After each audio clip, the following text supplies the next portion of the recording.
Menards. Save big money at Menards. By Time Warner Cable, the power of you. And brought to you by AT&T, your world delivered.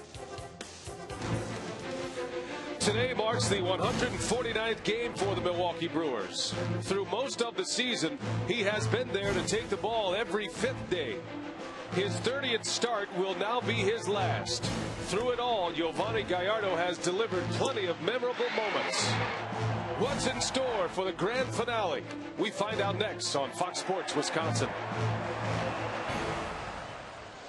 And there is the 23-year-old ace of this Brewers pitching staff, Yovani Gallardo, ready to make his final start of the year, his 30th start of the season, on a beautiful Sunday for baseball once again in the Midwest. The Brewers and the Astros, the final game of the series.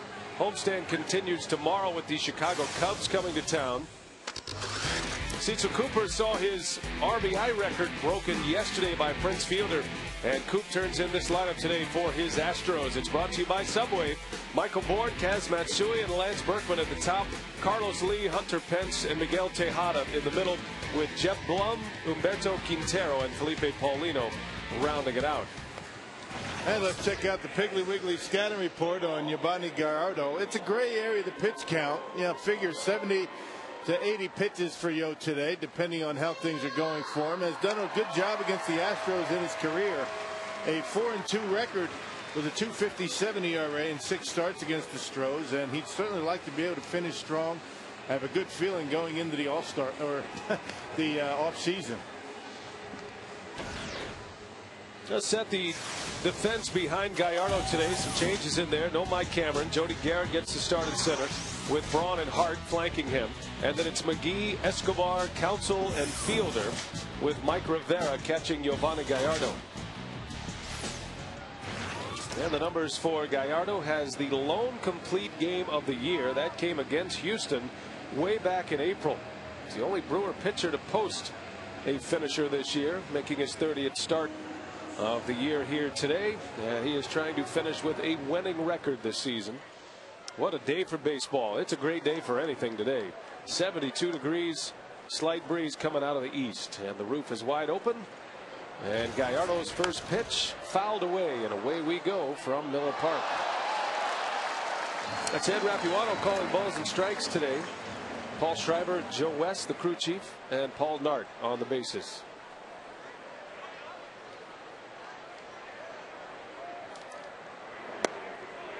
Well, the shadows figure to play a large part in this game for the hitters. Tough to see it as the shadows creep out over home plate. It's going to be even tougher until you get the shadows behind the mound. Gallardo has been very good during the daytime this season, and some of his better performances have come during day games here at Miller Park. Now the Brewers have done a nice job keeping Michael Bourne off the bases so far in this series. One of the reasons why they've been able to win the first 2 games. And Yovani strikes him out with a changeup. Be interested to see the approach by the Astro hitters with Gallardo on the mound. They know it's his last start. They know he's on a pretty strict pitch count that will be less than what he normally throws. Right away, Gallardo starts with a strikeout. Michael Bourne hacked at the first pitch. That should give you some indication. That's all well and good in theory. The hitting coach will tell the hitters, be patient, make him work. But, a guy like Gallardo, you'd like to be able to attack early in the count. You don't want to mess around deep in the count because he gets an advantage. Here's Kaz Matsui. And another strike. Gallardo pouring him in early. 5 pitches already, 4 of them for strikes. Brewers have won 4 straight games. They've won the first 2 in this series. A little bouncer over to Prince. Gallardo is there, and Matsui is safe. Infield hit for Kaz Matsui.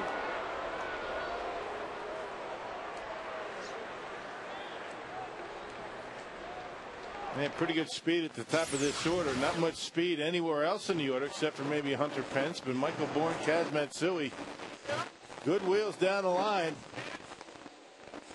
They're pretty close. Not sure that Gallardo even had the bag. And a good call by Paul Schreiber. Infield hit for Matsui, and that brings up Lance Berkman.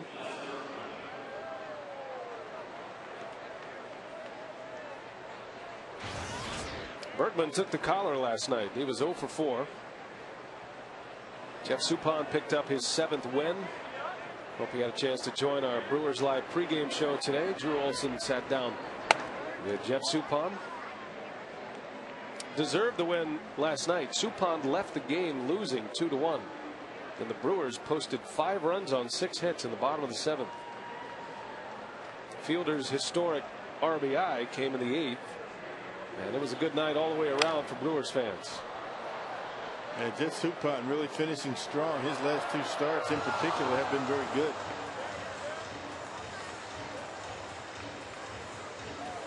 Interesting to see what Ken Maka does with the starting rotation the rest of the way. A lot of question marks. Well, the Brewers do have an off day next Monday, a week from tomorrow. So they can fill one of those spots.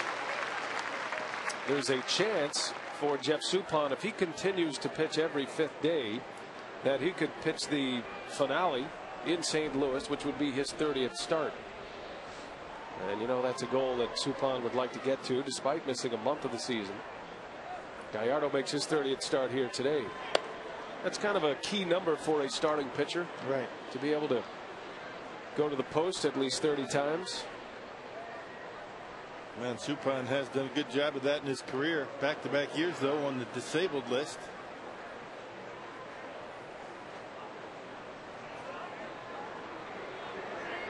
Berkman, a bouncer right to Escobar. This will be easy as it gets.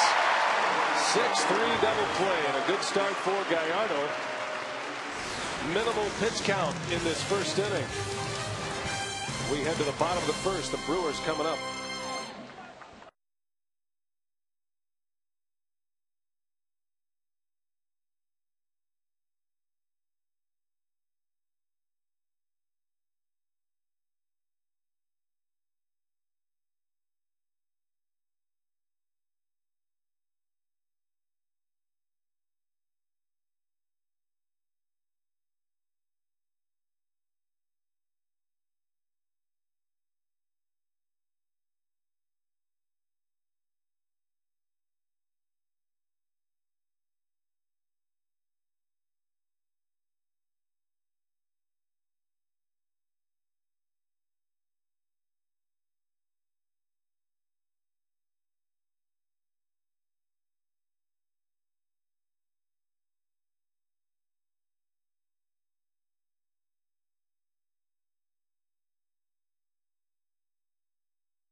All-fan giveaway. Doug Melvin on the cell phone on his bobblehead with the fireworks going off.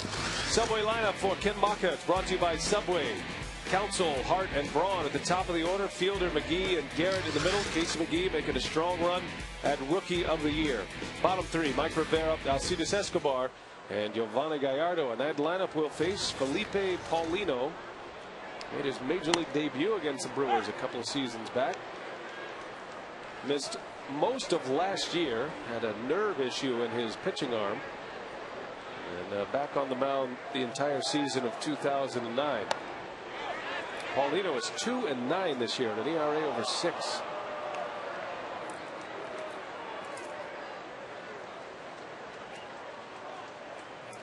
Craig Counsell at the top of the order today. Felipe Lopez gets the day off. He and Mike Cameron and Jason Kendall. Well, left-handed batters hitting a whopping .333 against Felipe Paulino. That's a big number. Right-handers not much worse. This guy's had a tough time of it. up the middle, a base hit. On a 1-2 pitch, Craig Counsell delivers with a single. Now check out the Piggly Wiggly scouting report on Felipe Paulino. He's lost 5 in a row. That's a career high for him. Hasn't got a whole lot of run support. His last 3 starts have been pretty good, but the Astro hitters have not provided any runs for him. 0 runs in his last 3 starts. He throws pretty good with a good overhand curveball. Paulino lost against the Cubs, the Braves, and the Pirates. And while the Astros would eventually score in those games, that one's hit well. Deep center field. That's got a chance to go, and it's gone. Corey Hart, a 2-run home run. And the Brewers are on the board quickly this afternoon.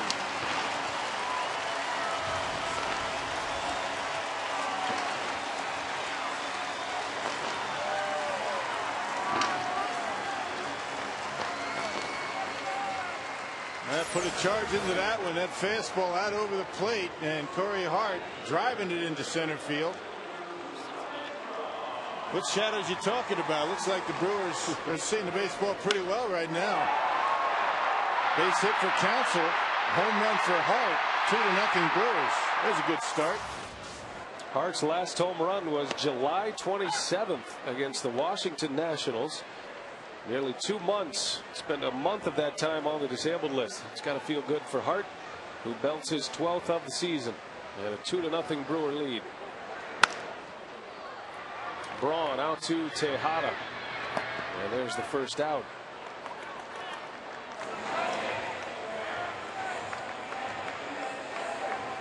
Now here comes Prince Fielder. And last night, after 29 plate appearances without a run batted in, he finally delivered on a 2-strike pitch nonetheless. A sacrifice fly that scored Felipe Lopez. And a record-setting moment here at Miller Park last night against Houston. And ironically enough, he does it with the man he shared the record with in the other dugout. Cecil Cooper, Astros manager. But now Prince stands alone. Single season RBI total. Cooper had 126 ribbies in 1983. And a record that held up for 26 years before Fielder takes it for himself this year. Nice little pregame ceremony, Rock, before the game today. Not just with Prince Fielder and the fans. Yeah. All of the Brewers came out. Yeah, that's the thing that I was moved by, particularly that every one of the guys on the team were out there. That's how much they think of Prince Fielder, and you can see Cecil Cooper, the class act that he is, went out and congratulated Prince as well. None of this orchestrated at all. Fielder was, just asked to come out to the middle of the field to receive the crystal, and then his teammates came out with him, and then Cecil Cooper joined him as well. It's quite a moment. Big ovation, recognizing a terrific year, an historic year, as a matter of fact. Now Fielder has his sights set on one more franchise record that he can own by himself with his next walk. Sitting on 99 walks for the season. No Brewer has ever walked 100 times in a year. The last major league club to not have a player walk 100 times. Interestingly enough. It is, yeah. Very surprising with guys like Molitor, Yount, and Cecil Cooper, even a guy that had a good eye at the plate. I don't expect a trophy for that, though. No. But to walk over 100 times, to be the franchise record holder in walks and RBIs in the same season, gives you an idea of how good and how special this season has been. Well, one goes with the other, doesn't it, really? I mean, swinging at strikes is the most important part of hitting, and the 300 batting average well in sight for Prince. Fielder hits one to center field, way back, way back. Oh man, a monster home run off the Miller light sign. A towering blast, his 40th of the year. Another milestone for Fielder. And it's 3-0 Brewers.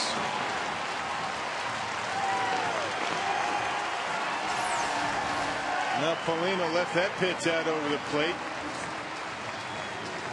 Boy, center cut. Prince Fielder up in the strike zone. Nice easy swing, and the ball just jumps off his bat. Incredible power for Prince. High off the facing of the scoreboard. So Fielder, who has the franchise record for home runs in a single season with 50, now belts his 40th. That splits home plate right in half, doesn't it? Boy, those are not the kind of pitches that you're going to get Prince Fielder out. Now, only 4 players in the history of the franchise have hit more than 40 home runs. Prince has now done it twice. Richie Sexton did it twice. Gorman Thomas and Ben Ogilvy. McGee pops up, second out of the inning. Something else. Fielder with 40 and 128 RBIs. A Powerball home run leaderboard. And another home run for Ryan. It's 30. I'd like to see Cameron get to 20.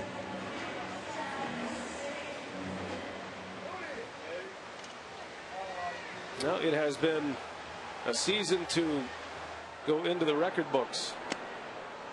Fielder has his name dotted throughout the single season offensive records for the Brewers already, based on that 50 home run season he had in 2007. Fielder right now has 76 extra base hits. He also holds the franchise record in that category with 87. So that's next on the list. You figure he could post 11 extra base hits from now until the rest of the season. Oh, yeah.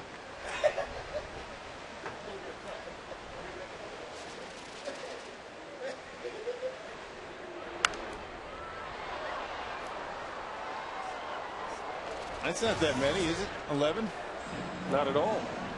He might hit 11 more home runs the rest of the season. For Big Prince. How many games left? Just 149. Yeah, 13 now. I guess that's asking a lot. I think it can be done. Oh, yeah. Fielder had a couple of doubles in the opener of this series on Friday. It's not too much to expect. Won a game. Carlos Lee unable to run it down. That's a foul ball. Carlos came a long way. And Jody Garrett will live to see another pitch.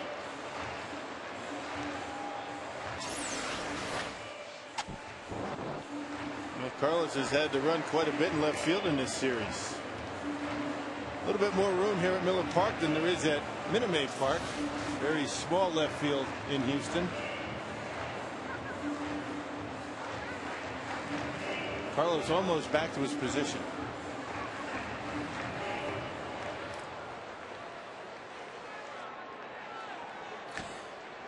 Taking the leisurely pace back. 2-2. You set a golf cart out there. Still have the bullpen cart? I don't know. You may need it coming in. Carlos not feeling too good. Jody Garrett bounces one to second. And the side retired, but a loud inning for the Brew Crew. Corey Hart gets it started. A 2-run home run to put the Brewers on the board, and Prince does what he does best.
Brewers go boom in the first. Corey Hart and Prince Fielder both with home runs. Hart his 12th, Fielder number 40.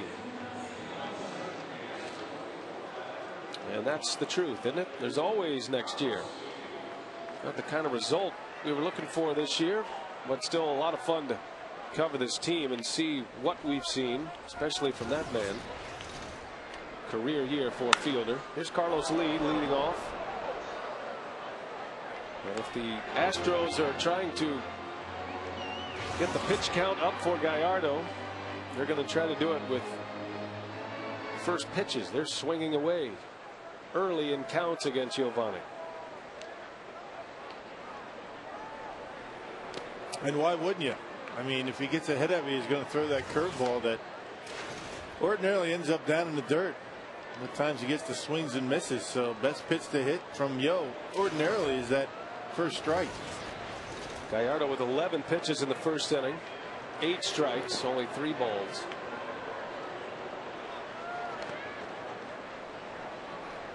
He'll face Lee, Pence, and Tejada.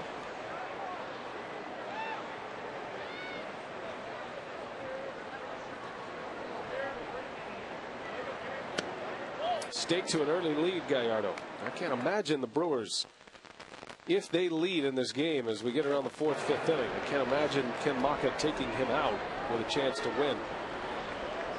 Not at this point. Lee sends one to left center. Jody Garrett is on the run, and he can't get it. Bounces at the base of the wall, and Carlos Lee has a double. Lee now with a 12-game hit streak. Double number 31 of the season.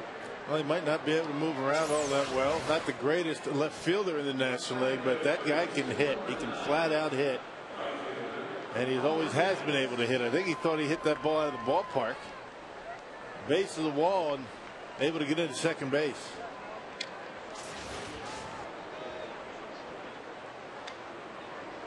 Longest hit streak in the National League right now.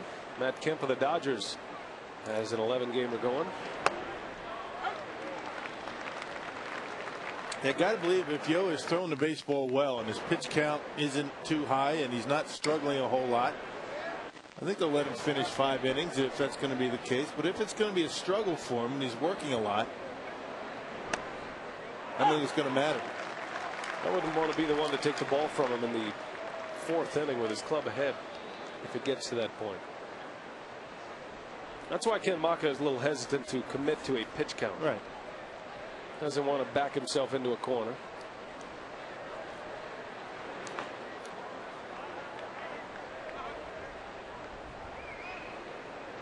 Gallardo, a big strikeout pitcher, so he goes deep in counts anyway. But he has really struggled to keep his pitch count down lately, really since the All-Star break. It's been a typical performance to see 5 innings and 100 pitches from Gallardo.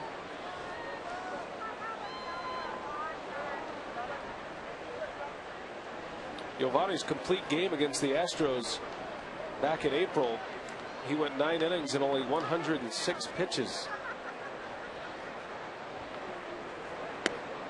Tossed 107 pitches in 5 1/3 in his last start. Inconsistency with the curveball, one of the big reasons for that. A curveball that he throws, sometimes tough to throw for a called strike.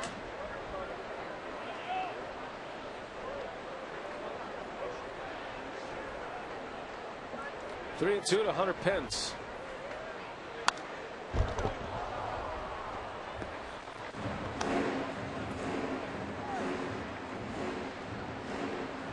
Pence homered yesterday, put the Astros on top. A 7th inning home run off Suppan.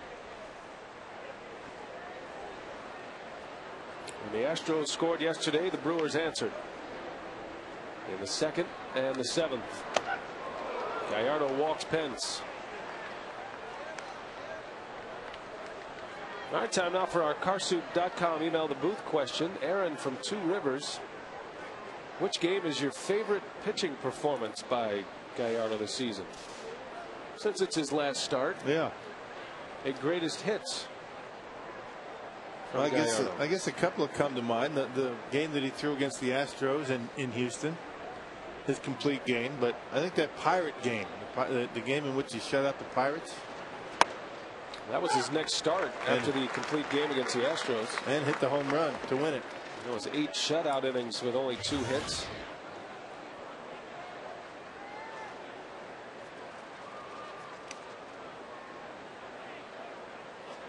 His ERA is a little deceiving this year. It happens throughout the course of a year. There's a hot one to Escobar, to Counsell, to Fielder. And a second double play turned by the Brewers. Once Escobar got it in his glove, it was easy does it after that. Astros ground into an awful lot of double plays. They lead the National League in twin killings. And that one about as tailor-made as it gets. One hopper to Escobar and an easy double play.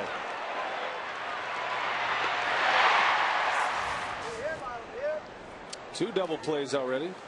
Escobar has been involved in both. There's Jeff Blum.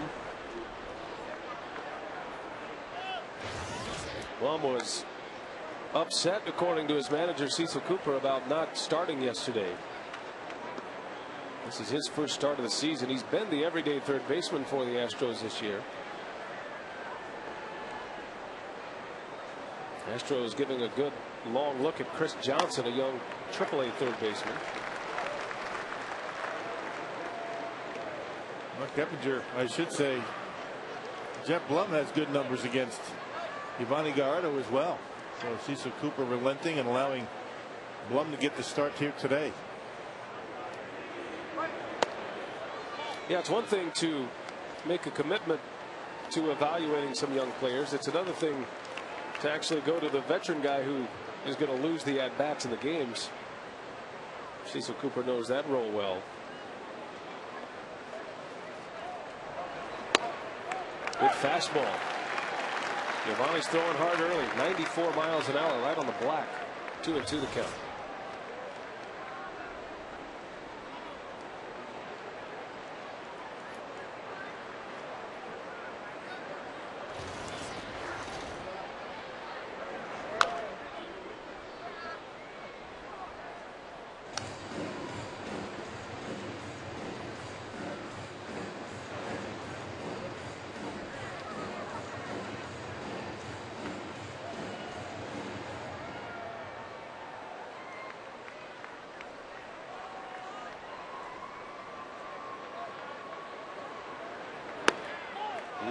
Close. Full count to Blum. Tough pitch to take with 2 strikes. Ed Rapuano. A little bit off the outside corner.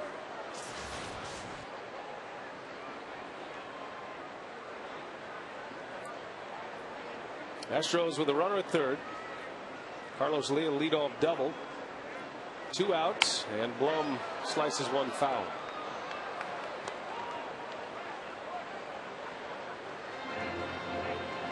Well, for the most part of his career, Blum's been a backup player. Kind of a utility man in a reserve role, pinch hitter. Cecil Cooper gave him the everyday job at third base this year. He's been a productive hitter this season. 10 homers. Down he goes. Gallardo strikes him out. Another good fastball. His second strikeout. And Giovanni is through 2 scoreless. A 22 pitch inning in the second.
Bottom of the second inning.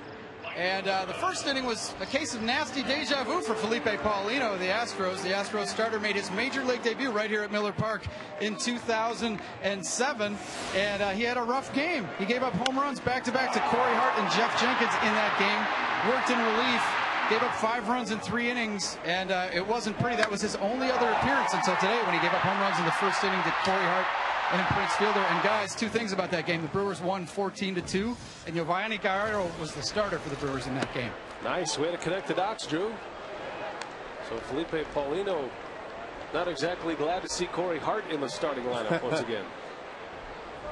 A lot of the Brewers in the lineup today have pretty good numbers against Paulino. Of course, it's been a rough year for him. Back and forth between AAA and the Houston Astros. In and out of the starting rotation with the big club.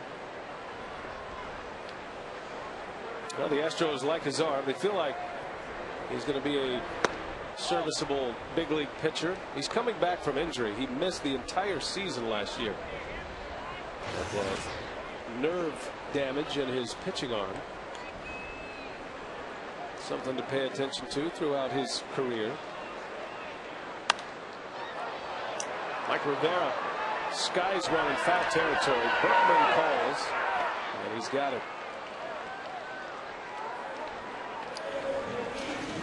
Paulino, the Venezuelan, he was signed by one of the most famous Venezuelan scouts. Andres Reyna was the man who signed Felipe Paulino. If you don't know the name, you know some of the people that Andres Reyna has developed. The Astros used to have this great Venezuelan academy, and Andres Reyna started that academy, and it produced names such as Bobby Abreu and Richard Hidalgo, Freddie Garcia. Remember all those great young prospects the Astros used to pour through their system from Venezuela. They have 2 of them still playing. I'll tell you, Richard Hidalgo, that guy could hit. He's a Houston Astro.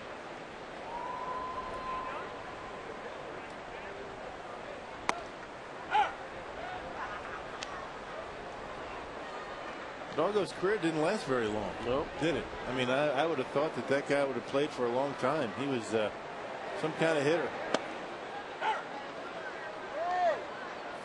Kind of burst onto the scene with the Astros. Hidalgo had some huge years. Had a 44 home run season for the Astros way back in 2000. Escobar down on strikes. 2 up, 2 down for Paulino. Here comes Giovanni Gallardo. Dig up the archive courtesy of Digger's Hotline. Some of the highlights from Gallardo at the plate this year. A home run in his first start against Randy Johnson, and then the home run against the Pirates. That was on the 29th of April. That was the only run of the game. A 1-0 Brewer win. That home run he hit against Randy Johnson, the first homer that the big unit had ever surrendered to a pitcher at the plate. Squares that one up, but right to Michael Bourne, and a 3 up, 3 down inning.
presented by Blaze Farm and Fleet.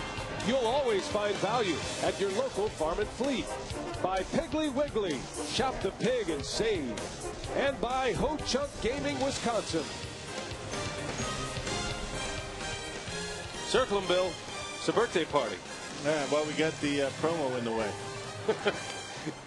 The playoff promo. You can catch all the excitement on Fox and TBS as Quintero pops up. There we go. This young man right here. I'll circle him. Golden birthday. I'm sure he already knows that the postseason begins October 7th. Division series on TBS. Looking forward to the postseason this year. The Cardinals took a step closer to securing their spot in the postseason. The Yankees actually could guarantee a spot in the postseason today. St. Louis has a magic number of 4 over the Cubs. They play the Cubs again today. They're looking for the sweep in St. Louis. And the Yankees have a magic number of 2. So a Yankees win and a Texas loss will guarantee another postseason with the Yankees included. The Yankees 41 games over 500. Pretty good season. Boston Red Sox 6 back. 88 and 59. Hang with them. Red Sox look like they're headed to the playoffs with a wild card berth. 7-game lead right now over Texas. Phillies have a 7-game lead on the Marlins. Dodgers a 5-game lead on the Rockies in the West. Those are the other divisional races. Well, Gallardo with 2 quick outs strikes out Felipe Paulino. It's kind of been a tale of 2 halves for Giovanni Gallardo. We talked about the pitch counts, Rock, and they've shown up in the last 14 starts, and thus the numbers show up this way. Yeah, oddly enough, more strikeouts in the first half than the second half, but it's still been a pretty good season for Giovanni Gallardo. I mean, there's been a couple of blow-up starts in the second half, like the one his last time out against the Cubs, gave up 7 runs. Giovanni has been shut out 4 times this year. In 4 starts, the Brewers were shut out. It would have been 5 had he not hit that home run against the Pirates. Well, in Gallardo's first 15 starts of the year, the Brewers were 10 and 5. And in his last 15, the Brew Crew 5 and 9. Seems like Gallardo has been the one matching up against the other team's ace with regularity this year. He's had some great showdowns this season that he's come up on the wrong end. Johan Santana in New York. Chris Carpenter against the Cardinals. Also an Adam Wainwright matchup that was memorable. Yeah, 12 strikeouts right against the Mets. That was on an Saturday in New York at Citi Field. Santana and the Mets beat the Brewers and Gallardo 1-0.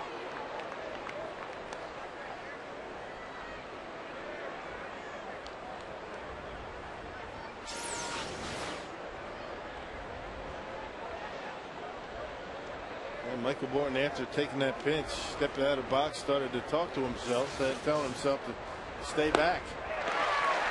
Gallardo picks up another strikeout. That gives him 3. And Giovanni's cruising along here. 3 shutout innings. A 12-pitch inning in the 3rd. 3-0 Brewers.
Craig Counsell leads off the bottom of the third. The Brewers scoring 3 runs in the bottom of the first inning. Giovanni Gallardo has passed the 200 strikeout plateau, now has 201 Ks for the year.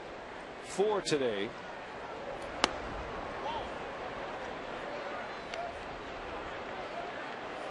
Counsell singled and scored in the first inning. 2-run home run from Corey Hart and a solo home run from Prince Fielder.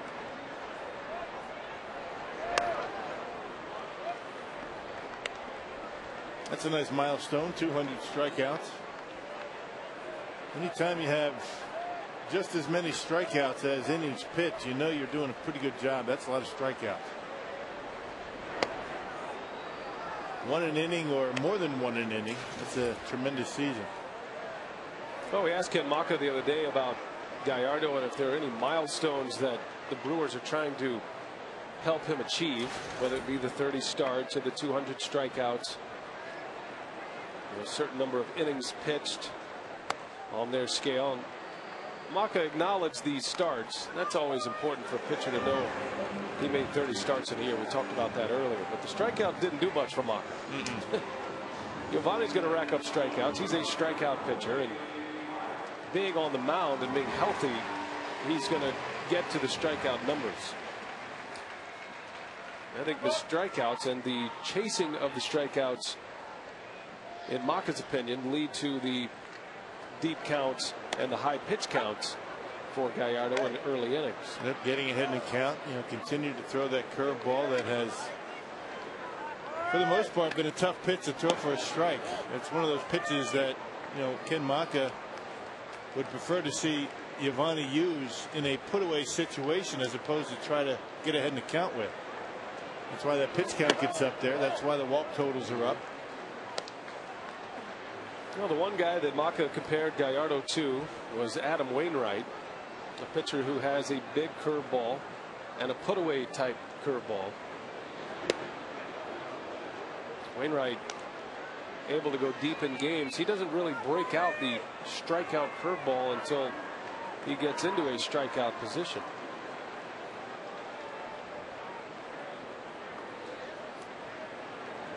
But all that Gallardo has accomplished, and he's accomplished a lot early in his career.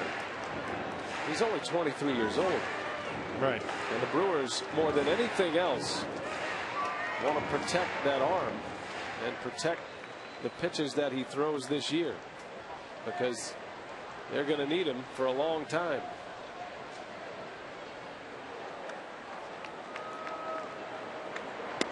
And remember, Gallardo only threw 24 innings last year. I mean, you go from 24 innings to 180 plus. That's a lot.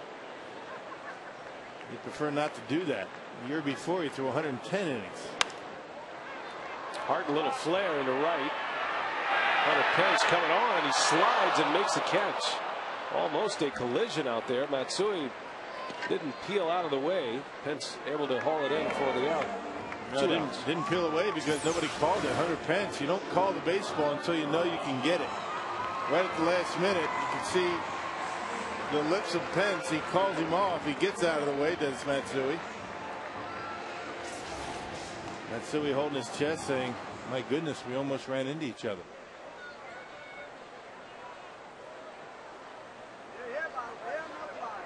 Here's Braun with 2 outs and a base hit. Ryan Braun continues to get his hits. Started the day batting .310, among league leaders in batting. And is 1 for 2 today, and that gets Fielder an at bat in this third inning. In the first, look where this one ended up. That is a big fly off the facing of the scoreboard of that Miller light sign out there. Judging by past measurements, I'm assuming that's just going to go as 465 feet. Less than that. It's kind of where the limit is. Fielder hit a home run earlier this year that was about 20 feet higher than that spot and more towards right field up on that scoreboard.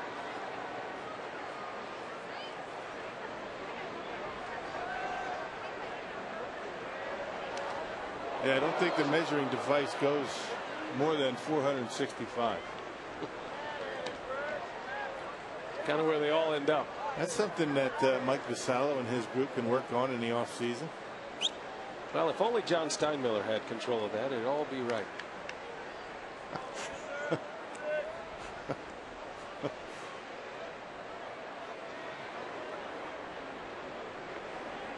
But it makes for good fodder on the air. Yes, it does. There's Mike Vasallo, Ken Spindler. In a moment, he'll crack a smile here. Unless he's got some classic wrestling on or something today. There's a strike to fielder. There's John Steinmiller. Statsman today. Yes, sir. He's in the cool booth today. Welcome aboard. We're glad to have you.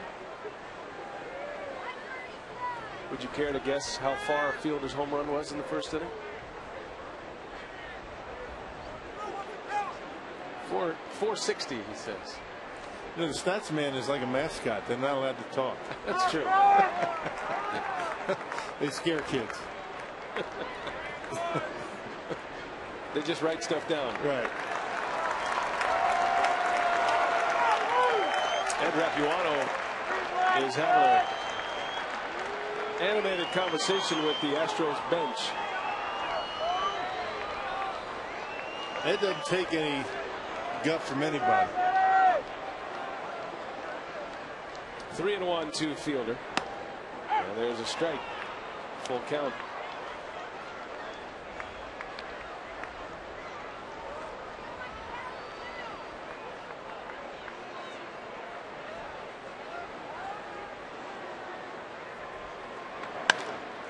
Little bouncer out to Tejada. Fielder busting it all the way. He is thrown out. The inning is over. The Brewers still lead 3-0.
Caught up. The Brewers jumped on Felipe Paulino early. Corey Hart hit a home run, 2-run homer to start things. Prince Fielder followed with a Titanic solo shot to center field, putting the Brewers up 3-0.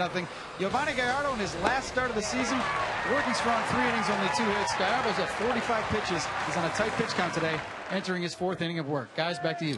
All right, Drew, thanks a lot. Kaz Matsui leads off in this 4th inning. Gallardo with 4 strikeouts, 201 Ks for the year.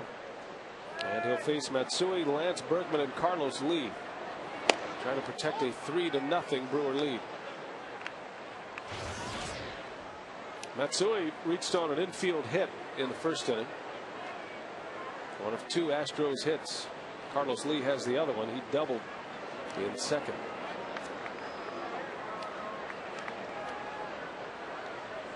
You're mixing in a lot of changeups here today. You can tell already.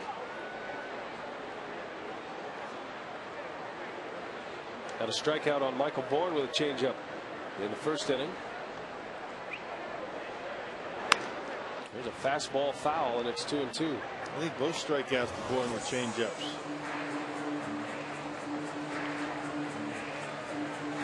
Ken Locker was talking about the changeup of Gallardo, and talking about how he's seen a better changeup lately, starting to break it out. What's interesting about Giovanni is when he came to the big leagues, he threw the changeup a lot. It was a great pitch for him. Yeah, that was the word on Gallardo when he was in the minor leagues, racking up all those strikeouts. Great changeup, good fastball, and he'll throw a curveball as well. That changeup's not only a good pitch to get the swing and miss, but it's a pitch early in the count that you can get a hitter off the end of the bat, get an early out. And there's the changeup and a strikeout. 5 strikeouts for Gallardo, 202 for the season.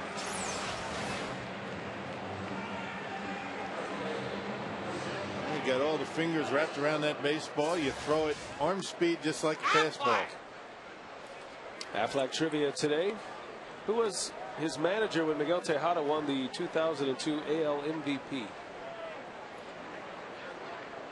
A monster season for Miguel Tejada in 2002.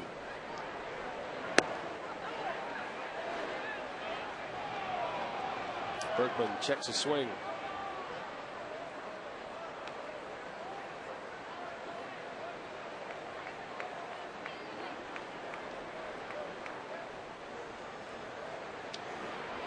Berkman is 0 for his last 8 at the plate.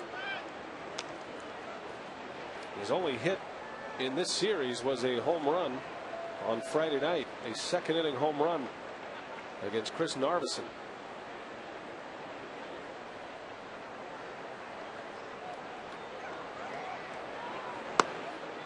Strike. 2-1.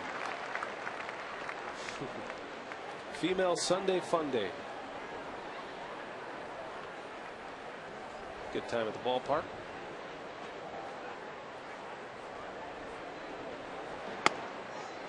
Good day to do a lot of things today. Yeah. Nothing better than the Midwest in the fall, huh? Best place to be.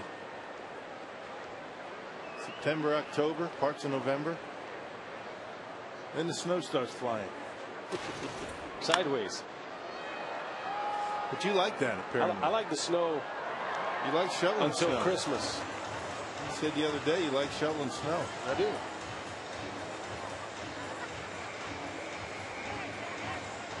Never experienced a white Christmas in my life until 2007. I thought that was just for fairy tale stuff. Berkman walks. Second walk issued by Gallardo. He has 5 strikeouts today. Giovanni is 3rd in the National League. Lincecum's going to win another strikeout title this season.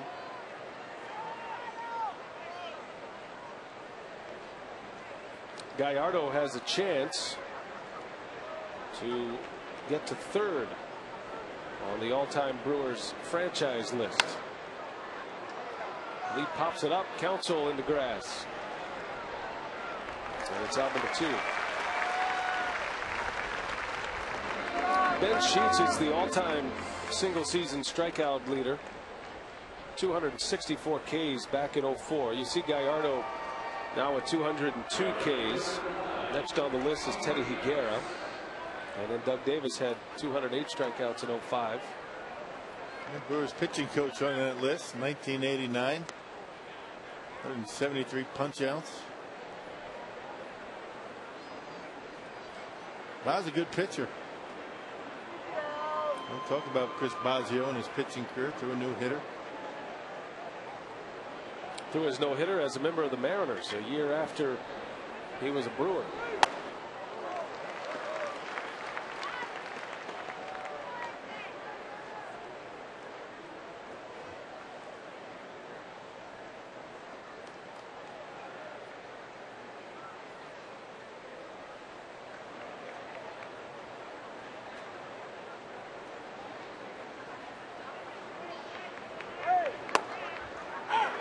A good fastball on the corner. Pounding Pence inside, and it's 0-2.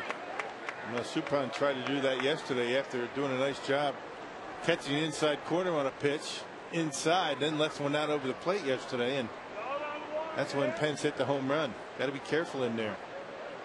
Rivera sets up away. Fastball missed.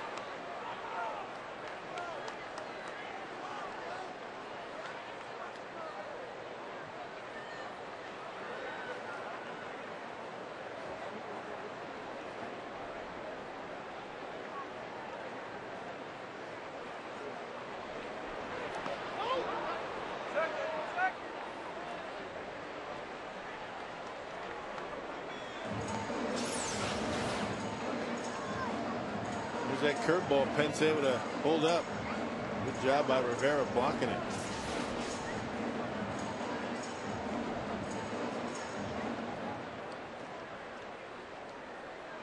Two and two the count on Pence. He walked his last time up. Belted his 24th homer of the year last night.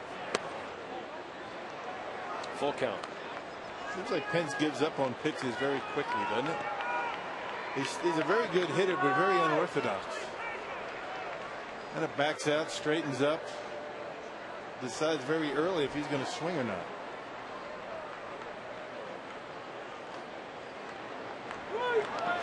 Yeah, he lost him. Tried a curveball. And Pence walks for the second time. Second walk of the inning. And the third issued by Gallardo. Pitch count at 64 right now for Giovanni. That's a pitch right there that, unless you throw it over for a called strike, hitters aren't going to do much with it. You're not going to look curveball 3-2. That one down in the dirt, and Pence got a good look at it and drew the walk.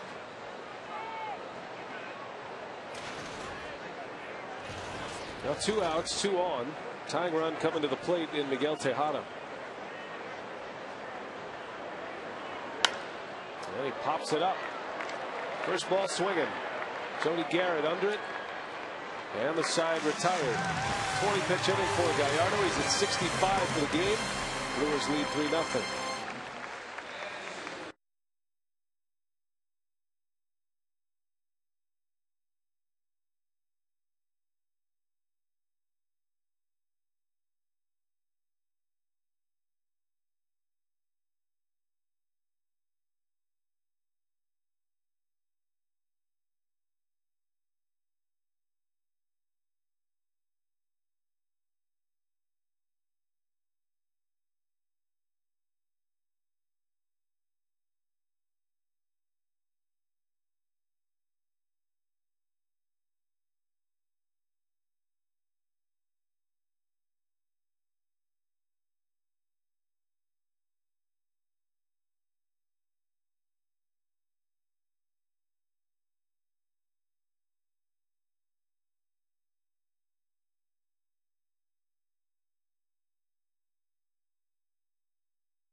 All 3 runs coming in the first inning.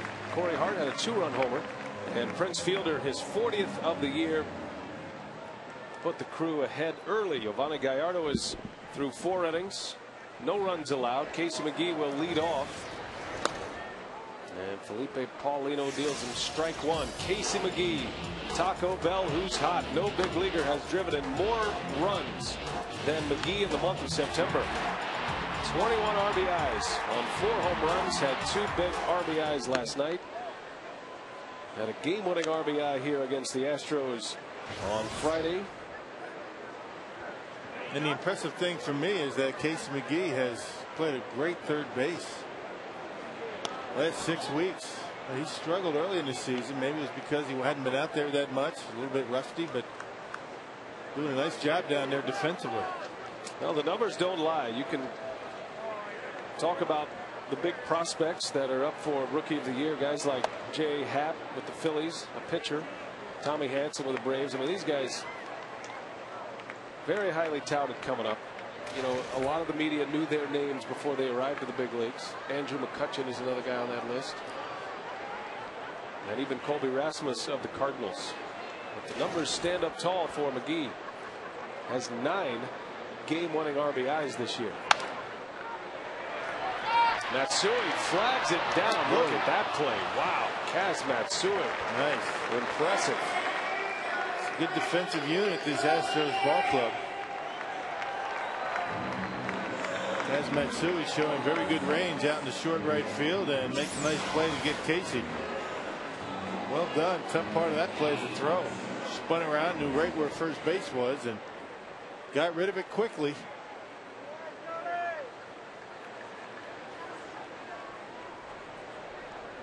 Tough to make an accurate throw with that kind of spin. McGee robbed of a hit. Now it's Jody Garrett. Well, Paulino has settled down since that 3-run first. Brewers have just 1 hit since Fielder's home run in the first inning.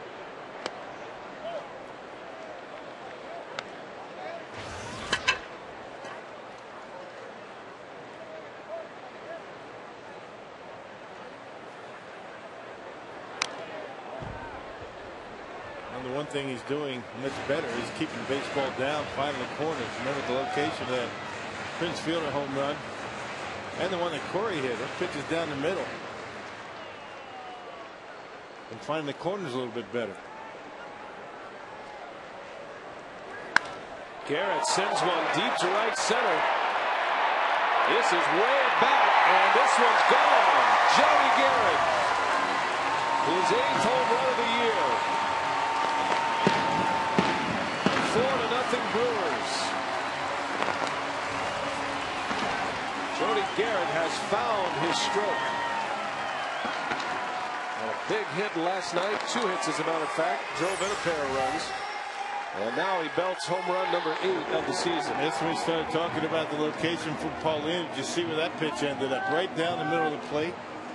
Humberto Quintero reaches back over the heart of home plate. That ball right down the middle, and Jody Garrett did not miss it.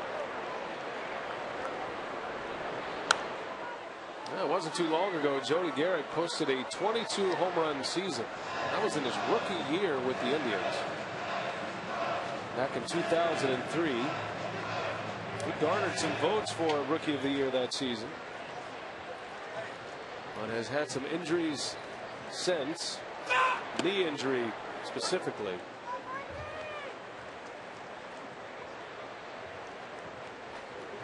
Now with 4 home runs as a Brewer. Had a grand slam at Wrigley Field on Thursday and a solo shot here today.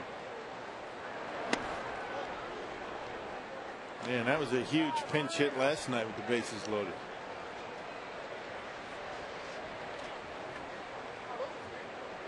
Ken Maka put Garrett in for Corey Hart in the 7th. And Jody put the Brewers on top with a 2 RBI single. Now 2 gone as Rivera strikes out. We check in with Drew Olson. What do you have, Drew? Guys, screwing the community. It's Doug Melvin bobblehead today. Bobblehead doll giveaway today. The Brewers general manager met with fans. He signed some autographs, and fans had a chance to purchase a raffle ticket for $5. And a winner's going to go home with a basket of cool prizes, including a Hank Aaron autographed baseball, tickets to Tuesday night's Brewers-Cubs game, as well as some of Doug Melvin's favorite movies and snacks, including double stuffed Oreos. Proceeds go to support Susan G. Komen for the Cure's Milwaukee affiliate. All right, thank you, Drew. Good day for Doug Melvin. Brewers are done in the inning, but Garrett puts them on top 4-0.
above Miller Park. One of Gallardo's best this year against Houston.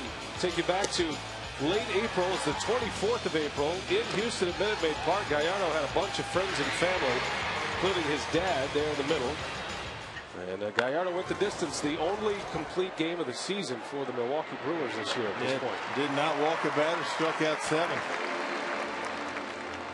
That was a tremendous performance for Giovanni that night. Matter of fact, that was the only start for Gallardo this year where he did not walk at least one batter. And it was a complete game. Coincidence? I think not. He's got a 4-0 lead as he works in the 5th. And facing Humberto Quintero, the Astros catcher. Gallardo is a native Texan from Fort Worth, Mexican born but Texas raised. Came to the States at the age of 3. Played his high school ball in Fort Worth, Trimble Tech.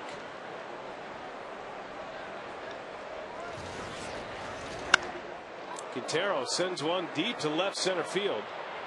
That's going to bounce off the wall. Garrett will play it on a hop. Quintero with a double. So the Astros' 8th place hitter comes up with Houston's 3rd hit. Astros are not letting any fastballs that are over the plate going by today. That ball middle in, and Quintero gave it a pretty good swing and got himself a 1-out double. Whether it's first pitch or what, it doesn't matter. I mean, every time Giovanni throws a fastball for a strike, they're swinging. Here's the pitcher, Paulino. See if he's up there to bunt the runner to 3rd. Paulino has just 1 hit this year. He's swinging away and he fouls it back. It's a pretty good swing. Surprised he's only got 1 hit. He's 1 for 21 at the plate this year. Must be a hard 048. It's a hard 1 hit. 21 at bats. 0-2 the count. And that's not the swing of a guy that's only got 1 hit. He looks like he has a pretty healthy hack up there.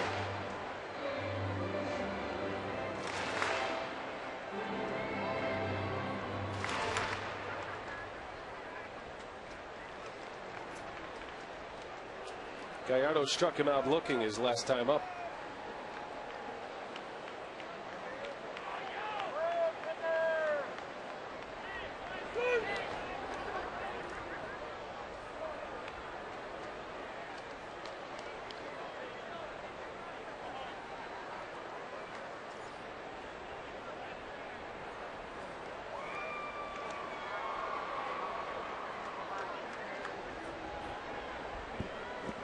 Giovanni with 5 strikeouts today. He's given up 3 walks.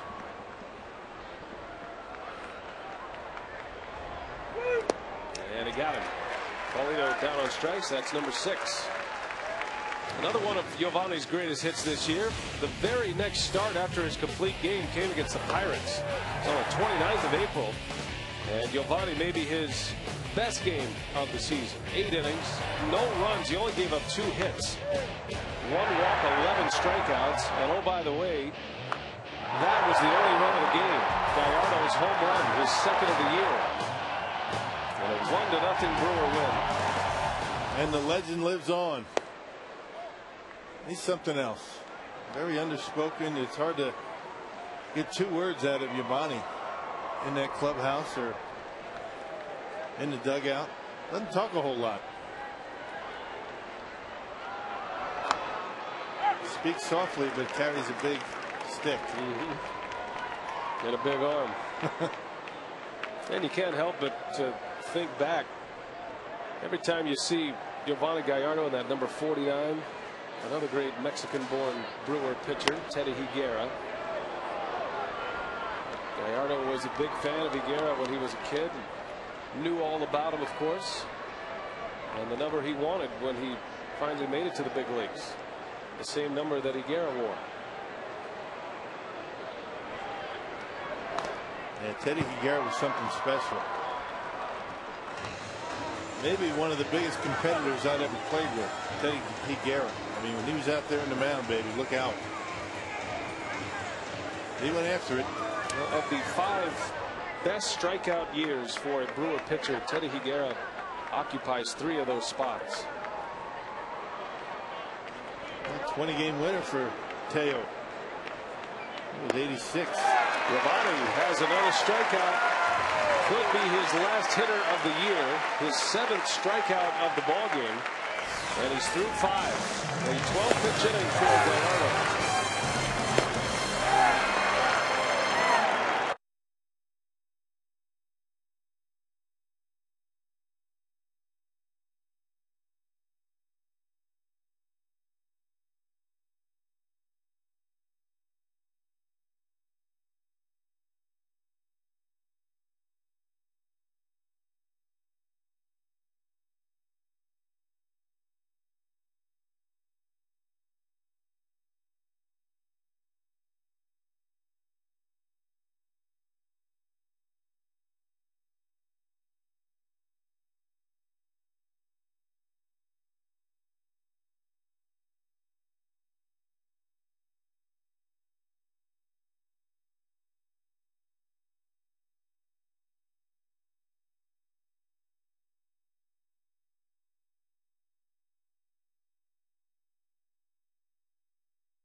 Rapid Rewind.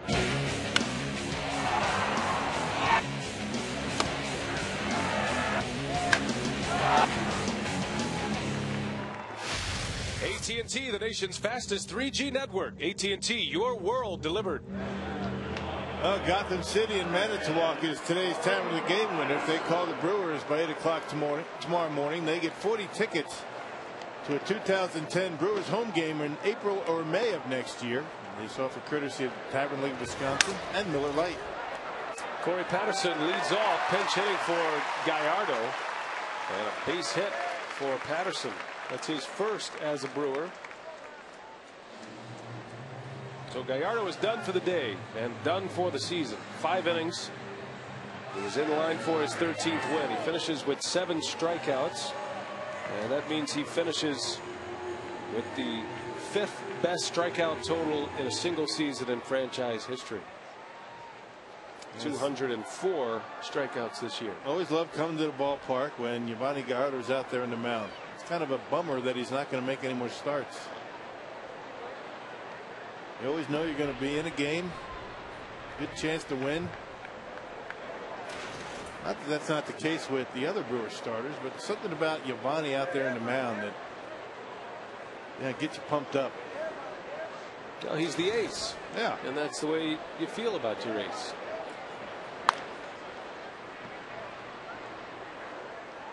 Well, he was on a pretty strict pitch count today, and Gallardo able to get through 5 innings.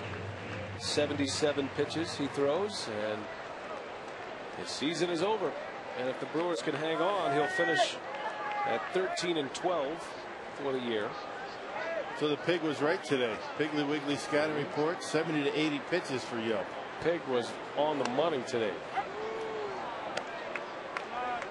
Didn't have his nose in the mud today, the Pig.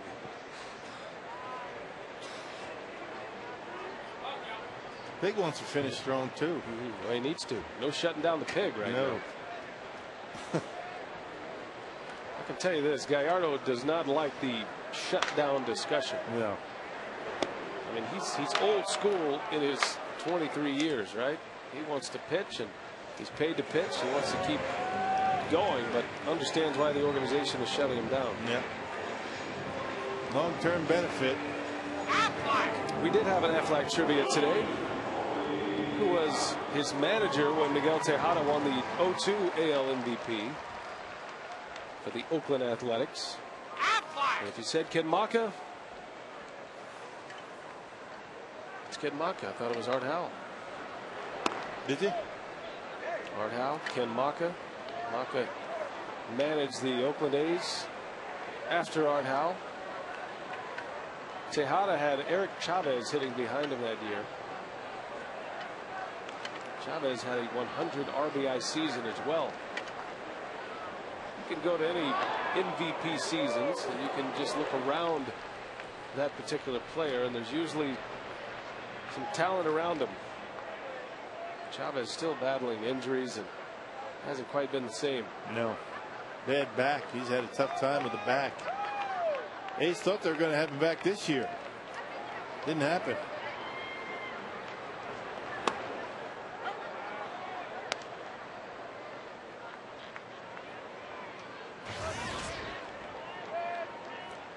Art Howe, former Houston Astros manager, managing the Oakland A's.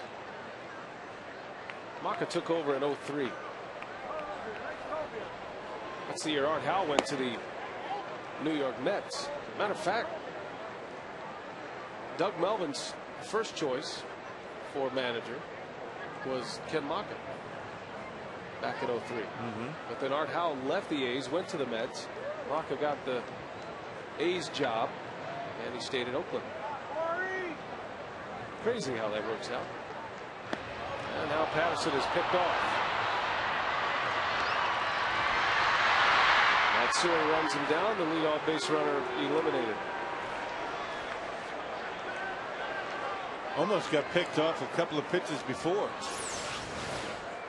Big lead, and not even close. Paulino with a quick throw, and they're able to get him on the 1-3-4 putout.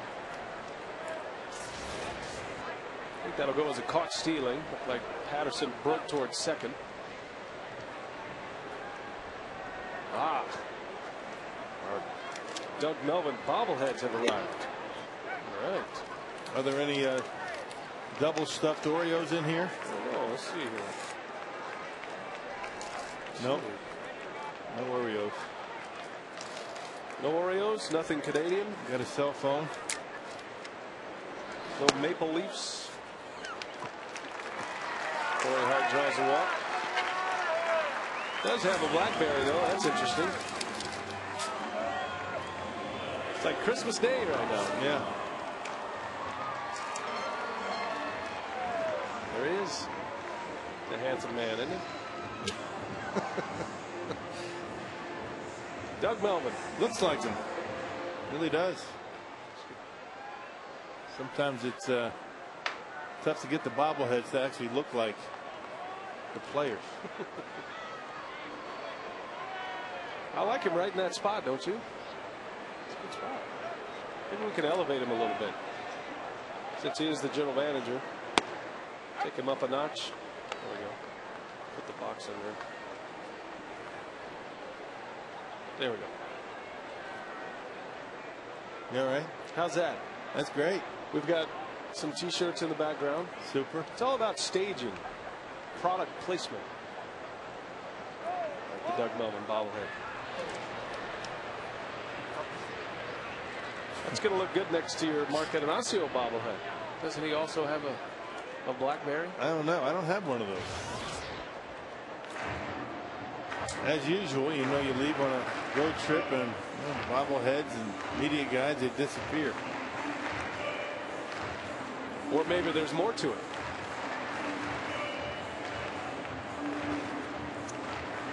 Oh yeah, I got mine autographed. Personalized. Did you? Everybody was there.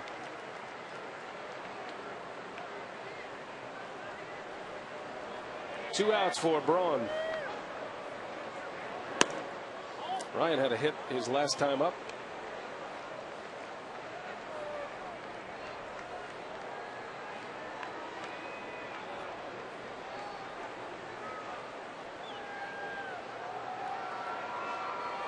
Ryan sitting on 29 home runs, needs one for a 30 homer season. Coming inside on Braun. Never mind. Throw to first. I've always wondered, Rock, you'd be a good guy to ask this question. Does Quintero know that a throw to first is coming, and thus does he set up inside as kind of a decoy? Sometimes, but not always. Now he sets up away. And a base hit. Braun scolds one to center field. And again, he'll get fielder to the plate, this time with men on base. So 2 on. And 2 hits and a walk in this inning. And our U.S. Cellular text to vote question wraps up today. What would be Prince Fielder's best position on a football field? We want to know. Text your answer to 234-234. Nose guard, defensive end, linebacker, or fullback. Fullback is leader in the clubhouse right now, but still time to make an impact on the voting. Now, to be more specific in the answering the question that you posed, I mean, the catcher can give a sign to a pitcher to throw over, and in that situation, then the catcher might set up initially in a spot where he doesn't have any intention of throwing the baseball.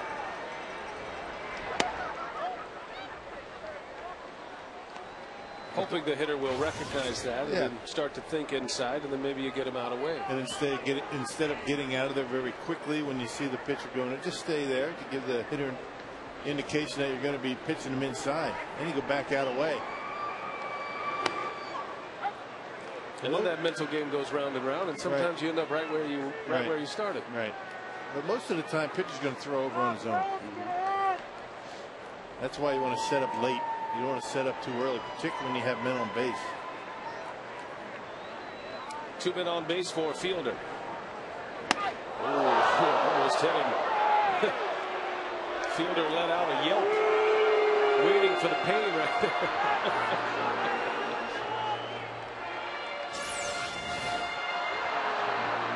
Remember the last time they came inside? He yelled. Last time they tried to come inside, Paulino left one out over the plate and he hit a home run. You're making sure he got one in there this time. Hitter's count now for Prince.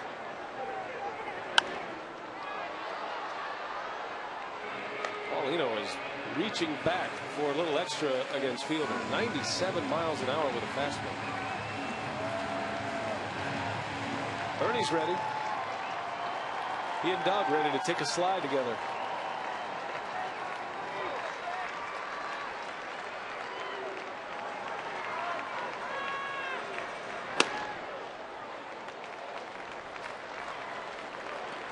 Full count to Fielder. He is a ball away from a franchise record by himself. Right now he's tied with Jeremy Burnett's 99 walks in a season.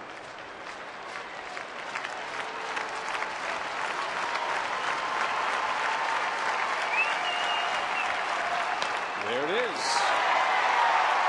In consecutive games, Fielder takes over 2 records by himself. And a knowledgeable crowd here at Miller Park gives him a standing ovation for it. 100 walks for Prince Fielder. A new franchise record. Not often you have a whole stadium full of fans rooting for a walk. There it is, 100. It's amazing to me. Still is amazing that no hitter in Brewer history has ever walked 100 times. Until Prince. The last major league franchise to have a player walk 100 times. All of the 29 have done it. And John Olerud with the Mets, an expansion team, did it in 99. Carlos Pena with the Rays in 07, over 100 walks. Luis Gonzalez had 100 back in 01 with the Diamondbacks, another expansion franchise. So you can erase the Brewers off one more list.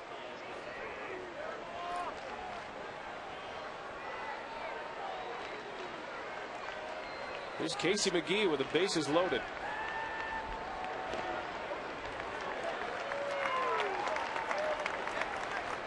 Well, McGee could bolster his numbers in that Rookie of the Year race with a base hit here.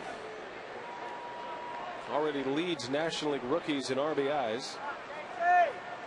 Casey with 61 to start the day. Good breaking ball. Ball and a strike on McGee.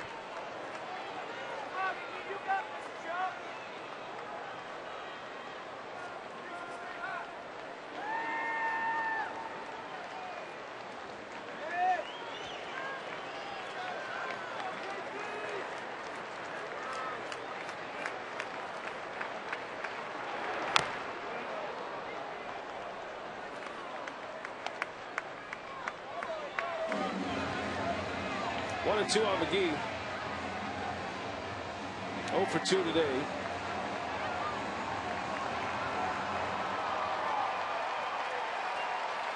Casey this month 21 ribbies. Best in baseball. Chased one. McGee down on strikes, a little over anxious. Inning is over. The Brewers strand. The bases loaded, but lead it 4-0.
On Fox Sports Wisconsin is presented by the Wisconsin Lottery and its family of instant scratch games. Odds are you'll like them. By Airtran. Go. There's nothing stopping you. And by Aflac. We've got you under our wing. This copyrighted telecast is presented by authority of the Brewers. It may not be reproduced or retransmitted in any form, and the accounts and descriptions of this game may not be disseminated without express written consent of the Brewers. Fielder with another franchise record here at Miller Park. His 100th walk last inning. Brewers strand the bases loaded. Still leading 4-0. Gallardo is out after 5. Here's Carlos Villanueva to take over. Kaz Matsui leads off. He'll be followed by Berkman, then Lee.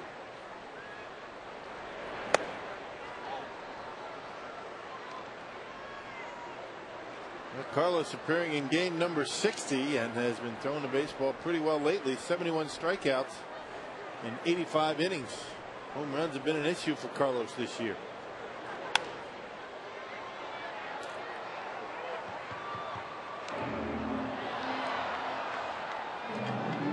Now the Brewers bullpen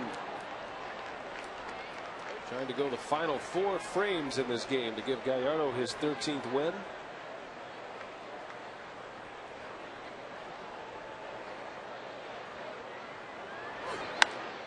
Matsui down the left field line, slicing away from Braun. That's a foul ball. Just foul.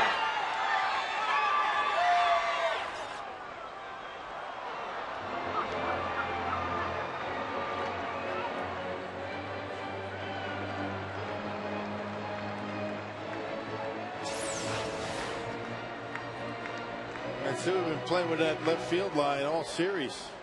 and missed it by a couple inches, maybe a foot.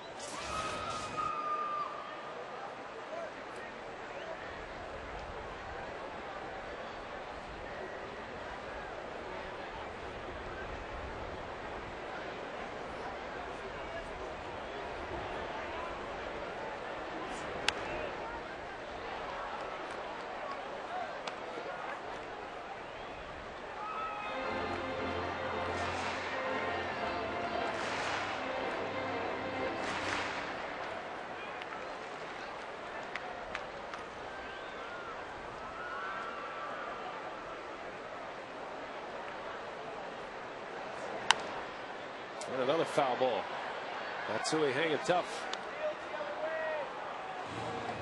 Gallardo goes 5 today. Gives up the 3 walks and 7 strikeouts for Gallardo. Good way to finish.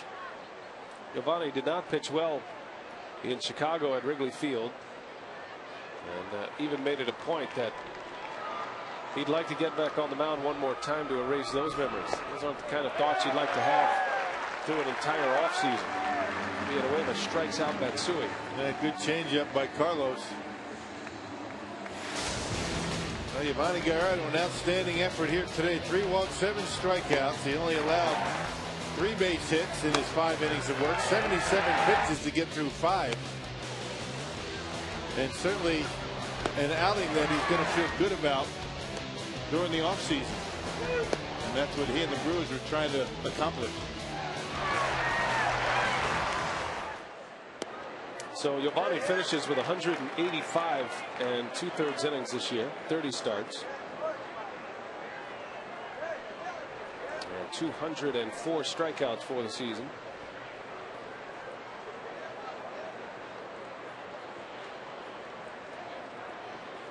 Jeff Suppan was the opening day starter for Ken Maka.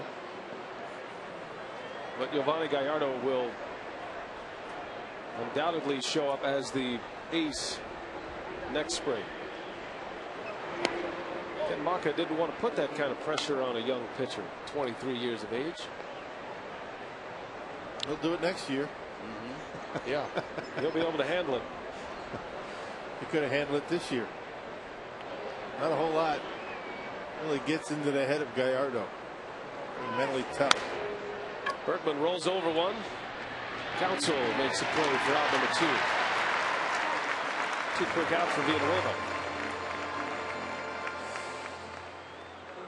Well, Fan Appreciation Night is coming up Saturday, September 26th, when the Phillies are here. 50 prizes will be provided to fans in attendance through drawing between each half inning on Fan Appreciation Night. Prizes will include a variety of Brewers autographed items, restaurant certificates, and much more, including the grand prize, a Chevy Malibu car. Fans will receive the magnetic schedules for 2010. Second consecutive year the Brewers have seen 3 million fans come through the turnstiles this year. Great feat in its own. Hope you'll make plans to be with us. Fan Appreciation Night. You can get your tickets, call the ticket office, or go to Brewers.com. 6 million plus fans in 2 seasons, huh? Amazing. Well, it gives Mark Ananasio and Doug Melvin a lot of flexibility in the offseason to make some moves and spend some money and try to get the Brewers what they need to make a postseason run next year.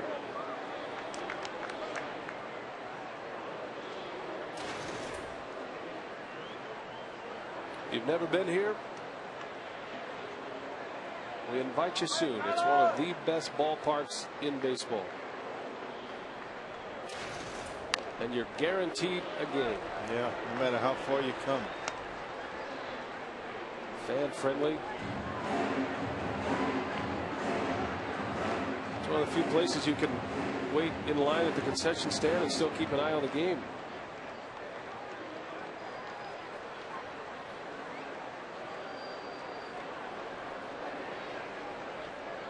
And we invite you to show up early, because that's part of the deal at Miller Park, the tailgating. Wisconsinites do it best. Tailgating, taking some batting practice. Yeah, you and I are somewhat the connoisseurs of ballpark fare, the food at the ballparks, going all around the National League. Grab yourself a Clements bratwurst.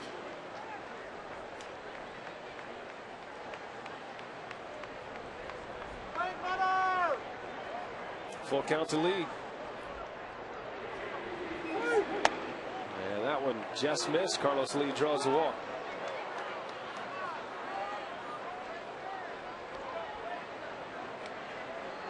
So a base runner for the Astros. And here comes Hunter Pence. 4-0 Brewers lead. Villanueva thought he had Lee struck out. Surprised him with a breaking pitch, but Ed Rapuano didn't think it was a strike.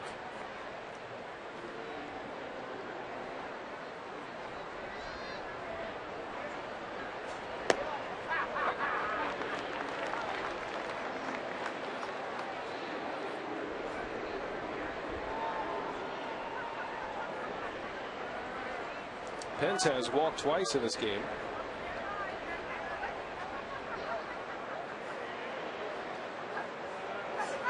Pence made a run at Rookie of the Year a couple of seasons ago. Had a wrist injury that knocked him out in the key months at the end of the year, and kept Ryan Braun in front. Braun ended up winning the Rookie of the Year in 07.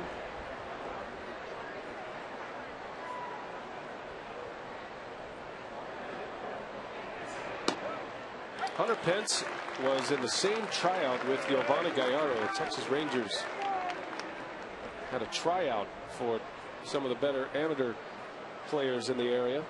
Gallardo was in high school in Fort Worth. Hunter Pence was in college at UT Arlington. And the Rangers passed on both of them.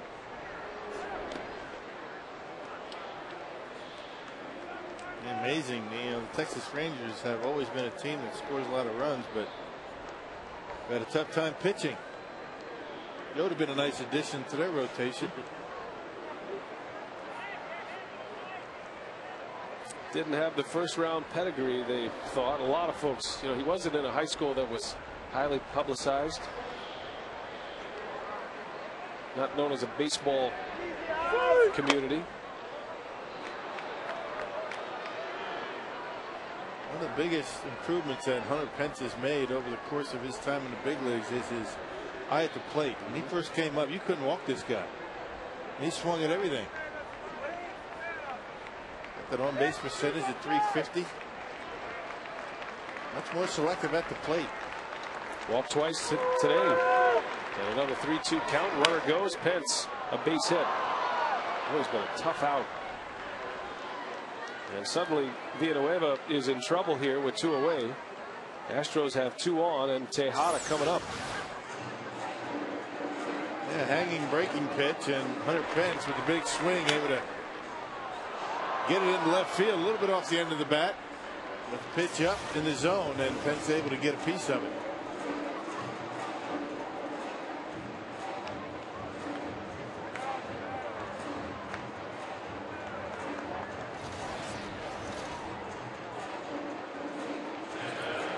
So Villanueva grinded away here in the 6th. He'll deal with Tejada. The Brewers lead 4-0. A lot of base runners for the Astros in a scoreless game for them. It's the 4th Houston hit. And now 4 walks. It's only been 1 3-up, 3-down inning. Took away the first where they grounded into a double play. 2 double plays in the first 2 innings. Tejada rolled into one in the second. And he chases a breaking ball there, and it's 0-2.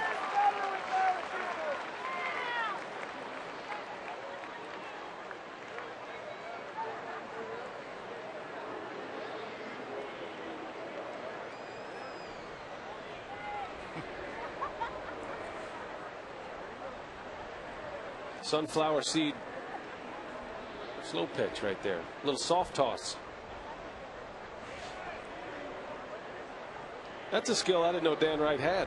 I got to be honest with you. Brewers athletic trainer. He's pretty good at that. Yeah.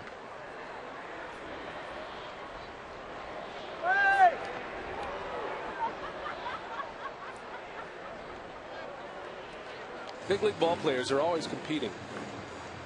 Big league ball players always looking to kill time when they're not playing. Usually with some kind of game, you know, whether you're flicking seeds or gum, sunflower seeds, whatever, candy. It's always a competition involved.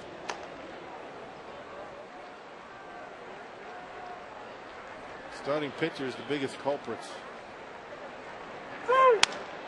Little bouncer to McGee, a nice easy hop, and the side retired. So Villanueva gets through the sixth. Brewers still working on a shutout. They lead 4-0.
Brewers and the Astros wrap up this series.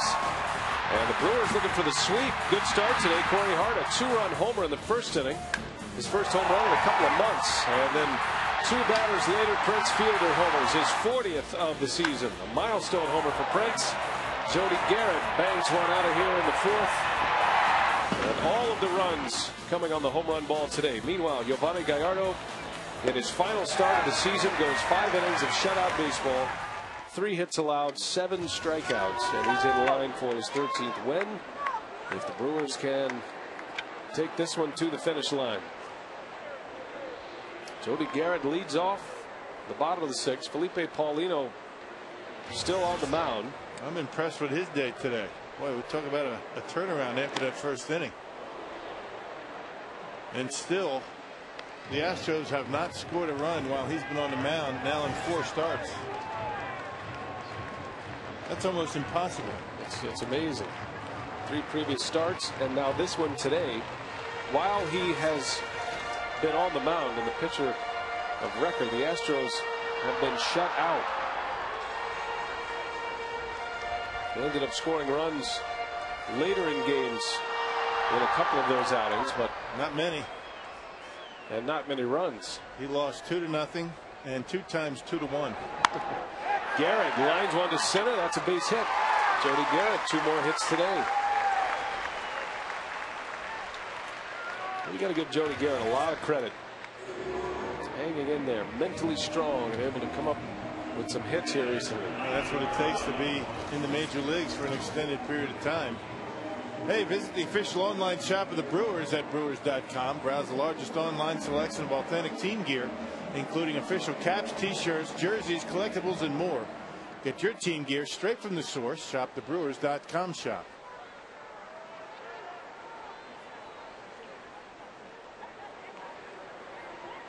Mike Rivera with Garrett at first.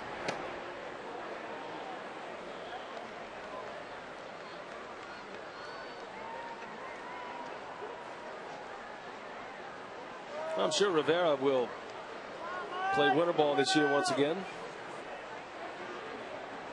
Always a good idea for a backup catcher. Rivera plays in Puerto Rico, helps him get his at-bats and continue to work. Well, Rivera in his 38th game today. That's a lot more than he played last year. Yeah, Jason Kendall played in 149 games a season ago. 13 for Rivera. An occasional pinch hit appearance every now and then. Officially 21 games last year for Mike Rivera.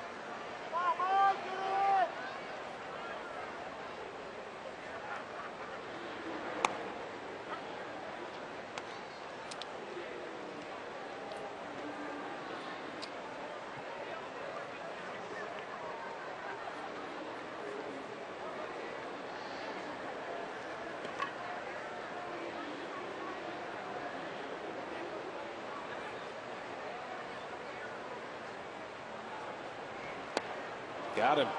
Paulino strikes out Rivera for the second time. You see why the Astros are pretty high on Felipe Paulino. His numbers aren't good at this time of the year, but he's got a lot of ability. He has a big fastball. The Astros feel like with a year under his belt after missing a season due to injury, he's going to be in their plans for next year. He's been able to put together a nice finish, at least so far. Last 4 starts have been pretty good. Has 5 strikeouts today. I think the Brewer hitters are going to be excited to get him out of the ballgame. He's due up 3rd in the top of the 7th. Alcides Escobar is 0 for 2. A couple of ground outs.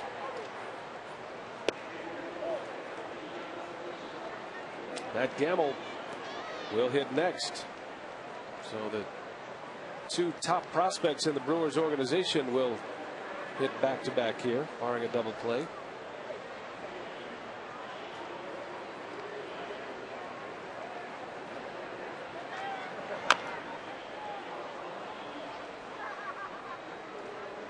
Escobar had the best game of his big league career on Wednesday. Made a number of spectacular defensive plays at short against the Cubs, and then had 4 hits as well. He drove in 3 runs. His first career 4-hit game.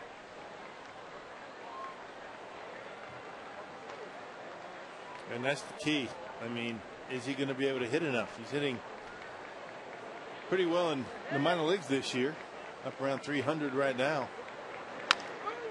There's a slow roller out to Blum. And it's in time to get Escobar on the plate. Garrett advances to second. Now, speaking of prospects, our Ho-Chunk Gaming Wisconsin text question today comes from Corey in Waukesha. What are the reasons for pitching the aces and not playing the backups or prospects for next year? Brewers want to win games. I mean, I think it's very important for the Brewers to be able to finish over 500. Nobody's saying that, and that's certainly not a goal when you go into the season, you know, given the fact that the Brewers have really not dealt with that for the last few years. But I mean, you got a 162 game schedule, and you play it out. You owe it to the fans, and players want to be over 500 right now. 2 games under 500, 73 and 75. Finish strong. That's what it's all about. Well, wins are wins, and you want to get a look at your prospects, but you want them to play winning baseball as well. It's not like if you put a prospect in there, you're giving the game away. You're hoping these guys can be contributors next year. So yes, it is evaluation time for a lot of these players, but Ken Maka, his record indicates wins and losses no matter where he goes. It's always on his record, and big league managers don't like giving up wins and losses. So he's going to put the lineup that he feels is best suited for everything, not just that particular day, but for tomorrow and for even next season. Well, he is playing Escobar, not on a everyday basis, but he's given him ample playing time. Gaimo's had a couple of starts, hasn't done a whole lot at the plate. And if you're Ken Mackey, you're going to look Casey McGee in the face when he's trying to get that Rookie of the Year award and sit him on the bench? I don't think so.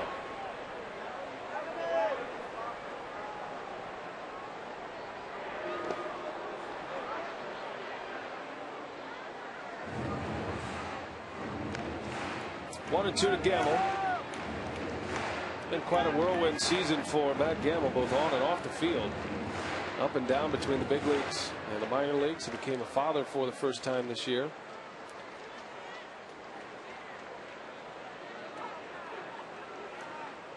Was off to a great start in AAA. Earned a promotion to the big leagues right before interleague play began. Got a chance to be the everyday third baseman. Struggled, sent down, struggled in AAA, and now back in the big leagues as a September call-up.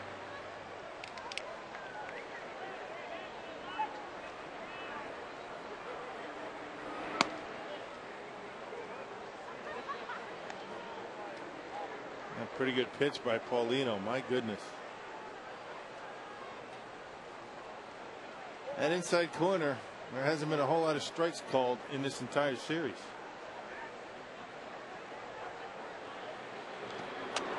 Gamble down on strikes, and the inning is over. A couple of strikeouts for Paulino. He is through 6. But the Brewers have a 4-0 lead. We head to the 7th at Miller Park.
Is presented by Miller Lite. There's light beer and there's triple hops brewed Miller Lite. Taste greatness. And by Toyota, proud sponsor of the Milwaukee Brewers and the Tundra Territory at Miller Park. Our Miller Lite, what's on tap? The Cubs are coming to town tomorrow. The Brewers and the Cubs open a 3-game series. All 3 games on Fox Sports Wisconsin. All begin with air times at 6:30 for Brewers Live. So the Cubs in town. The Brewers will have 3 with Chicago, then 4 with the Phillies to wrap up the final homestand of the regular season. Pitching matchups for the Cubs series: Braden Looper, Dave Bush, and Chris Narveson. And for the Cubs, it'll be Tom Gorzolani, Randy Wells, and Ted Lilly. Gorzolani will start in place of Rich Harden. Cubs have had their problems. They lost 4 straight. In danger of being swept by the Cardinals today.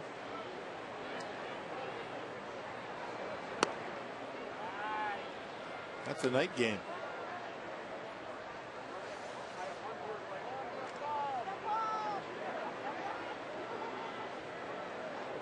Jeff Blum leads off for the Astros. Chris Smith, the new pitcher. Blum pops it up. One gone here in this 7th inning. Interesting choice by Ken Mackey, bringing in Chris Smith, changeup artist. Changeups have been a very effective pitch today against the Astros offense. So what do? You're Ken Maka. You're bringing another guy that throws a lot of changeups.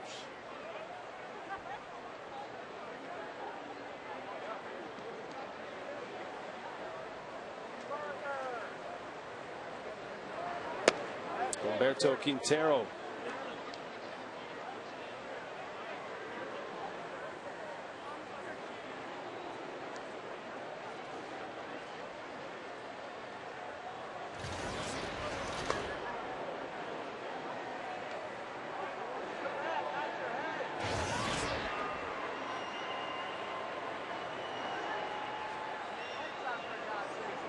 Go change up pitchers all the way till the finish line.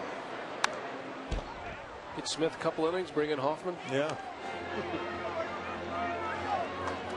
That's why you see these Astros. Every time it seems like they go up there, they get a fastball early in the count, they're all over it. At least swinging at it. Haven't always squared on them and got base hits, but they're not letting them go.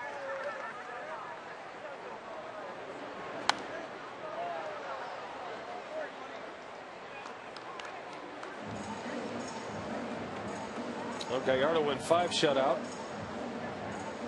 Villanueva, they scored a 6th, and now Chris Smith.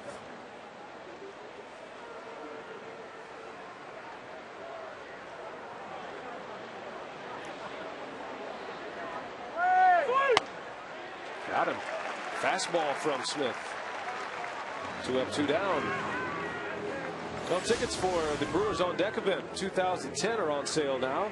Set to take place Sunday, January 31st at the Midwest Airlines Center. Brewers on Deck is the winter fan festival that will help bridge the gap between the cold Wisconsin winter and spring training. Tickets can be purchased at the Miller Park ticket office. You can also call 414-902-4100 or visit brewers.com.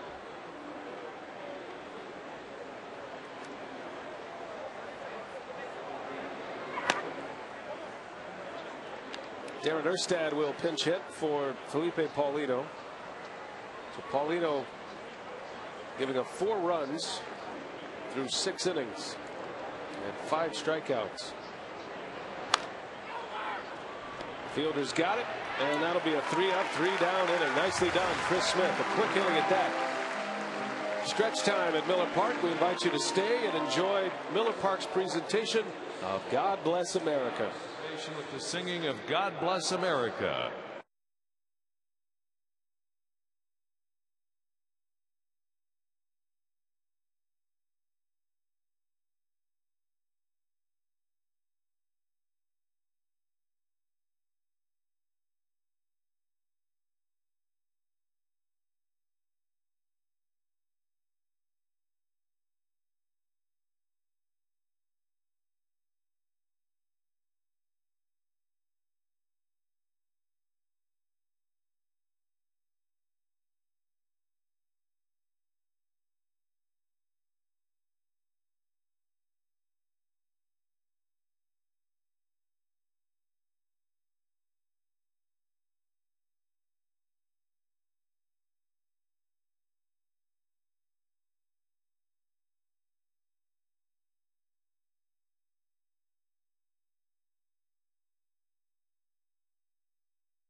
as we go to the bottom of the 7th inning. Corey Hart drew up second in this inning, and he had a big 2-run home run in the 1st inning, his first since July, Davey. And good to see him start swinging the bat again, trying to end his season very positively. Well, that's right. And you know what, Craig? He's been trying to get it back together since he's gotten off the disabled list. He was out for a while. It's almost spring training for him again to get his timing down. So, you know what? He's starting to swing the bat better. Came through with the big 2-run homer. So what's your take potentially looking at center field next year?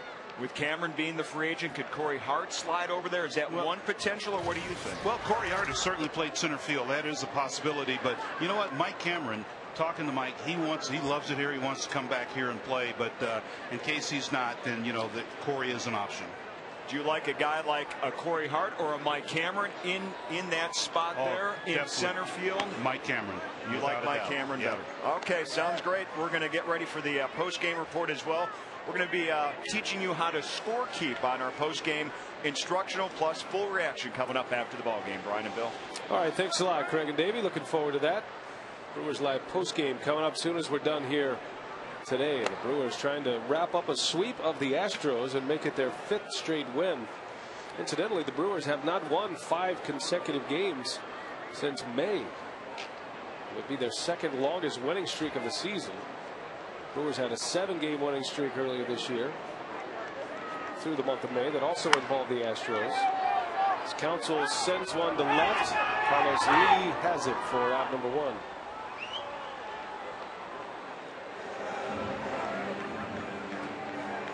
Well, Doug Bocale, the veteran, on for the 16th time this year. He's been battling injuries, a right shoulder strain. His 3rd time on the disabled list, activated on September 1st when the rosters expanded. Guy's been around forever. See Corey Hart at the plate, presented by Wendy's today. A table setter in the 1st, a 2-run home run. The Brewers have not trailed. Matter of fact, Brewer pitching has not budged. A 4-hit combined shutout between Gallardo, Villanueva, and Smith.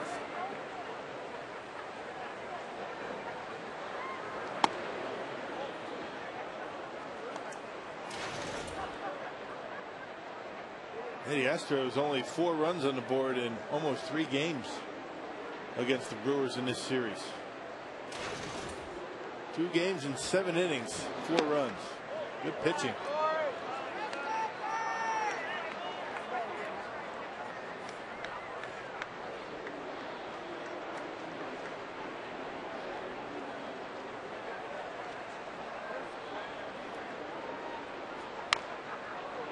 I'll talk to Corey Hart in Chicago. He was telling us about his season. It's been a frustrating year for Corey Hart, but he has a good attitude about it, kind of the attitude you need to have in this game. He said it's been a down year, which means this is my down year, and I hope that's the only down year for me. And he's ready to bounce back. Injury year for Hart, missed a month on the disabled list, emergency appendectomy surgery. And that's the funny thing about it. You know, right before he had that appendicitis, he was starting to swing the bat pretty well in San Diego. Kind of the way it goes, isn't it?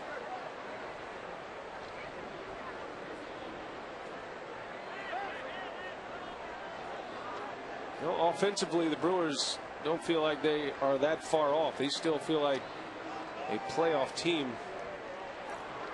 on the offensive side.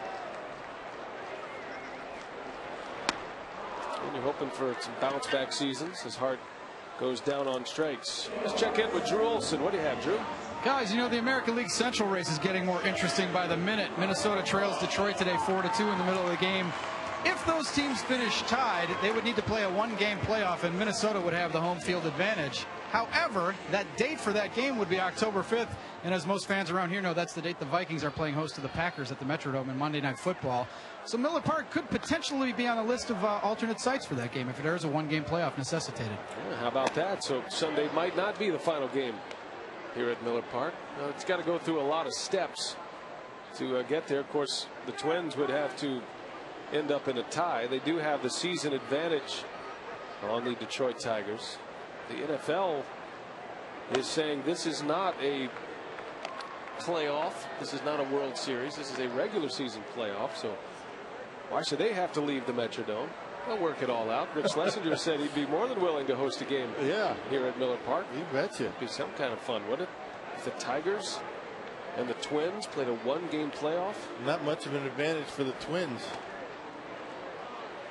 It's going to be very interesting to see how the Twins play at home next year.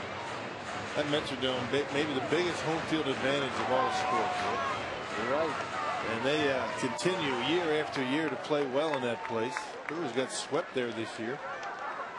Twins have a 9-4 advantage on the Tigers this season, which is why they would host such a playoff if it occurred. That's a rule change as well. Remember, they used to go with a coin flip.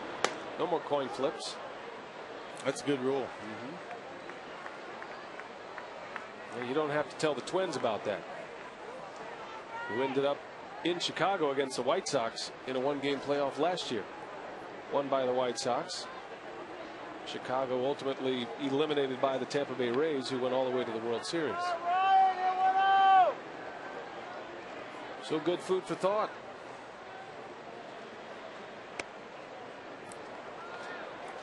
Don't dig up the baselines just yet, Drew Olson is saying. Well, can't they make it a day game, that playoff? I think it would be a day game. At the Metrodome, and then they can make it into a football field and then play that game. Just kidding. I don't think that can happen. 8 o'clock start for the one-day playoff. AM.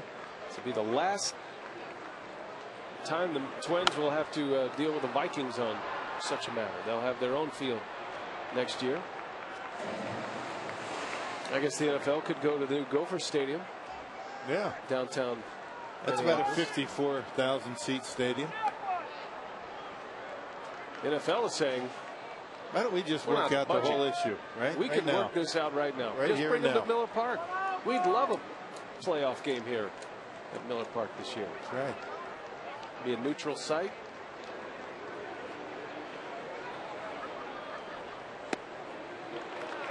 Ryan Braun draws the walk, and Fielder will swing it here in the 7th.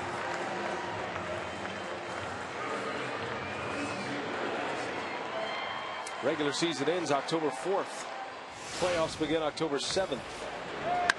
Prince Fielder with his Powerball home run number 40 of the year.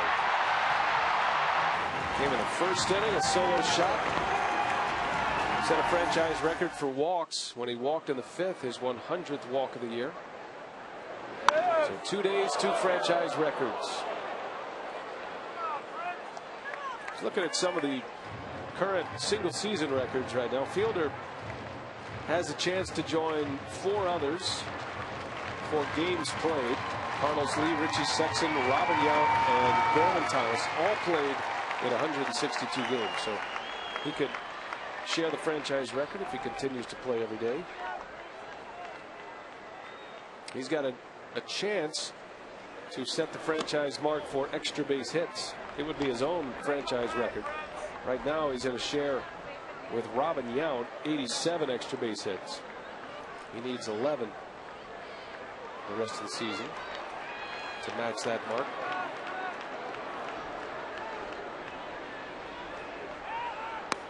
Braun takes off, and the throw is in time for the out. Joe West says you're out. The ball beat you and you're out.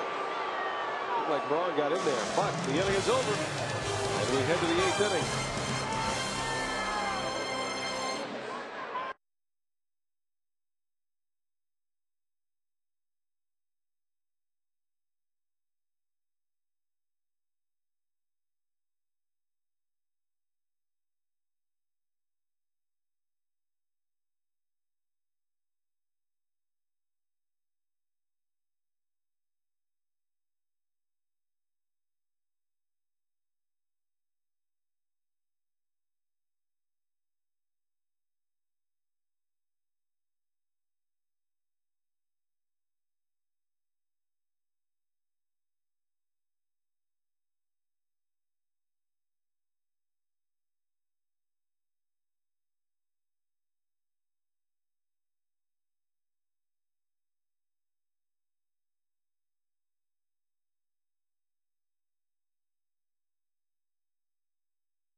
Astros 4-0.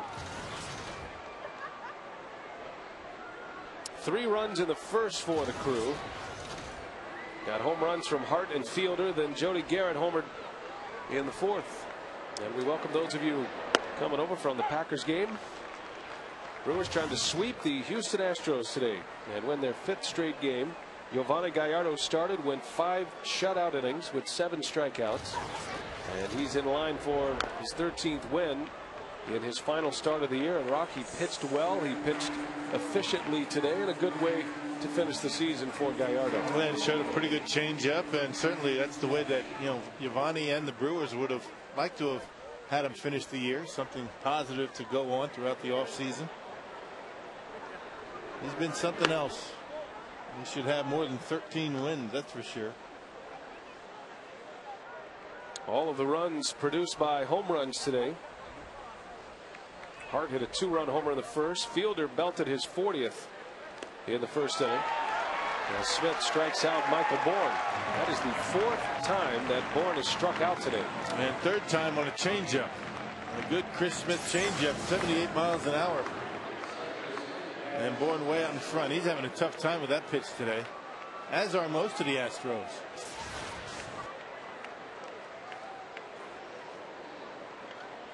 Smith working in his 2nd inning.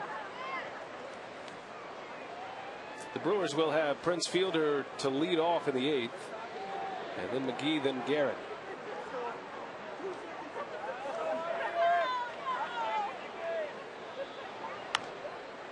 Little pop up, easy play for Counsell.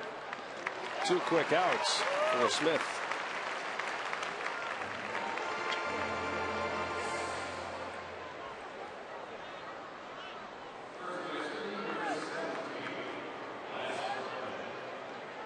Two outs for Berkman. Homestand continues tomorrow. The Cubs come to town. 3-game series. Braden Looper against Tom Gorzolani tomorrow. Looper a chance to go to 14 wins. 13-6 is Braden Looper. If the Brewers hang on to win here, Gallardo would be tied with Looper for the most wins on the ball club. And if the Brewers go on to win this ball game, it would be one of the few times that Looper has been able to pitch after a Brewers win. He's been very good after a Brewers loss. It's one of the reasons why the team hasn't been mired into one of those very long losing streaks. I think it's 10 out of his 13 wins have come following a Brewers loss this year.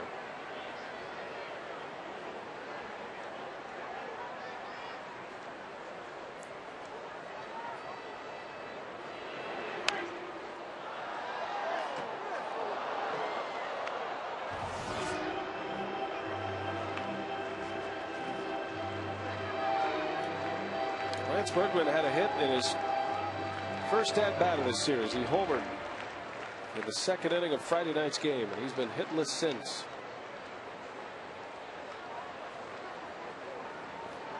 Oh for his last 9 with a walk. And down goes Smith as he strikes out Berkman. 1, 2, 3 innings, 6 in a row, and the big man is leading off when we come back. Prince Fielder with 40 home runs for the year. We'll start it when we continue.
of the series. Giovanni Gallardo pitched well today. 77 pitches, struck out 7, and 5 scoreless on the board for Gallardo at his final start of the year.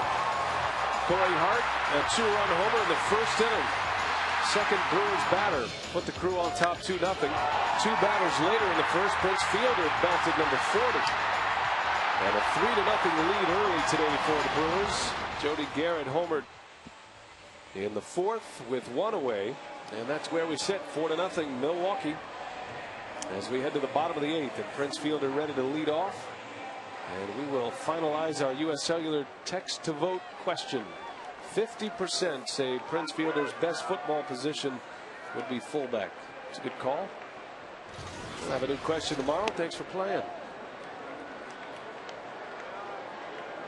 Fielder set a franchise record in walks in his last time at the plate.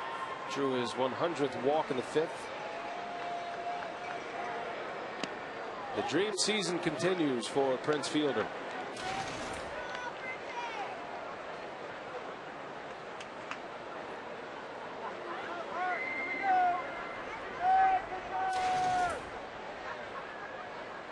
With 1 more home run, Fielder will tie Ben Oglivie for 5th all time.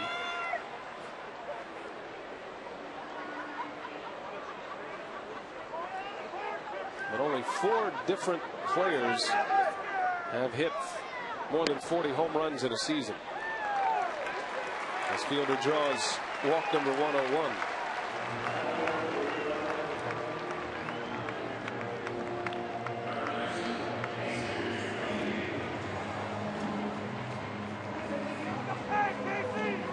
How many home runs does Fielder have in him, Ron?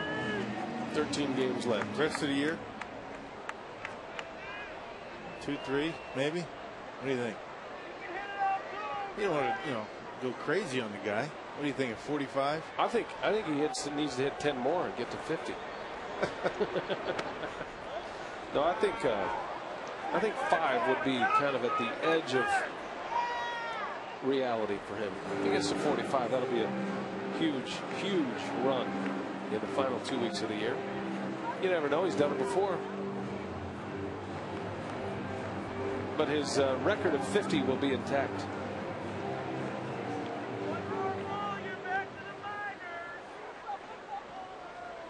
.40 is impressive enough. If he doesn't hit another home run or drive in another run, right, he'll have done all he needs to do. Just sit back and enjoy the rest of the way. All the pressure's off Prince now. If he even felt any pressure with all those things everybody was talking about with him. RBIs and walks and everything. It surprises me a little bit when you ask Fielder about his year this year. On a couple of occasions he's told us one of the factors is he got paid. He got a contract. And not that money's a big issue, but the commitment, the multi-year deal, his family's set up. Much more relaxed. Everybody's been telling Prince, you're going to do well in this game financially. You keep putting up the numbers, and he's put up the numbers. Well, when he got his first chance to do that, first contract that was offered, he made a point of it. He told us at the winter warm-up this year that it makes a big impact on him. Shows the commitment not only from the organization, but sets him up for his family. He's a big family man, Prince Fielder, father of 2. Some guys react differently when they get paid. Right. Some guys relax too much and don't do much on the field. That's the opposite with Fielder. He's put up his best career season. So you got to be careful who you give those multi-year deals to. Some get complacent. Not the big man. Casey McGee with a base hit. His first hit of the day. That'll keep his batting average over 300. And first and second to start this 8th inning. It's Wilton Lopez, the new Astro pitcher. That fastball up, not much velocity on it. Lopez, not a guy that's going to blow anybody away. He's got decent movement. He's only appeared in 4 games now for the Astros. Here's Jody Garrett.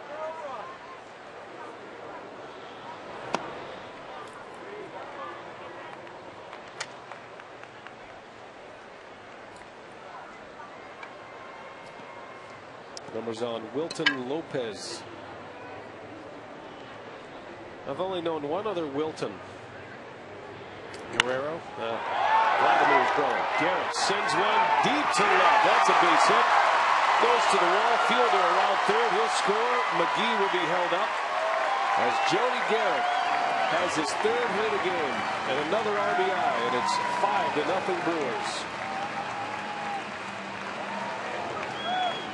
A lot of pitches up in the zone for Lopez, and Jody Garrett showing that he's pretty versatile. He could go to left field. He hit the home run to right, into right center. Sliced it down the left field line. Carlos Lee not able to get there in time and drives in another run. That's the 94th run scored by Prince Fielder. You want to talk about runs scored. Prince has a shot at 100 if the Brewers get real frisky offensively. Paul Molitor has the franchise record, if you're wondering. 136. He can score 6 runs. Sure. Last 2 weeks. Well, you know, 6 home runs. That's 6 runs right there.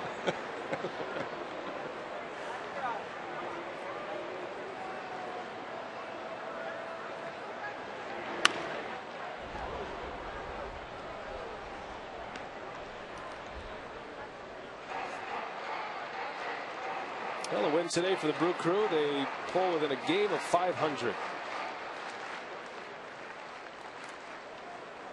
And continue to inch ever so closer to second place. That would be a nice little finish to the season to pass the Cubs. It's not exactly what you're shooting for when the season starts, but you get to this point. Those are the 2 things that are right in front of the Brewers. You have to adjust as the season goes on. What matters right now? 500 is important, and catching the Cubs is always important. That'd be nice. Cubs play tonight. Cubs are at St. Louis. Zambrano against Wainwright. Wainwright will be making a bet at his 19th win of the year. He's 18-8. I think the National League Cy Young Award is going to come down to 2 pitchers. Adam Wainwright and Chris Carpenter. Carpenter didn't do anything to hurt his cause in his last start. 8 shutout against the Cubs. Did not get the win. Cardinals have some problems at the back of their bullpen, though. Franklin's having a tough time. He blew another save 2 days ago and has some time to work it out, but he's been scuffling as good as he's been all year. That's not an area that you want to have questions about going into the postseason. Escobar rolls one to Tejada, out number 2. You can cover some areas in the postseason, but bullpen pitching is not one of them. No. Especially closers.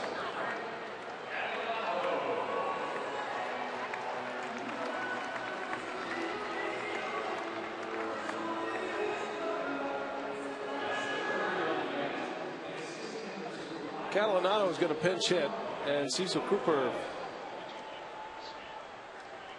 is going to play the matchup here with 2 outs.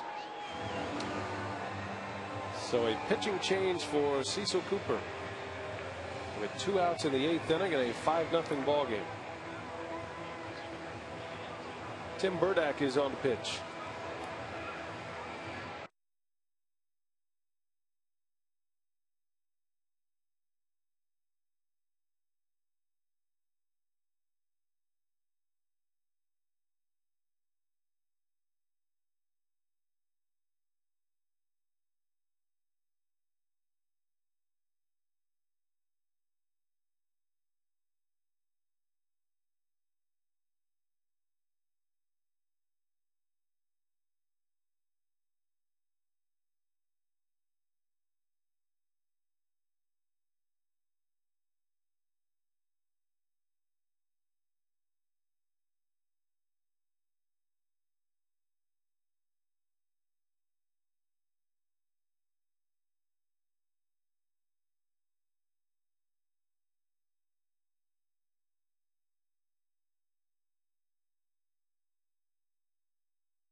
bullpen early in the season. I think that once he got into that starting rotation, what did he make? 3 starts?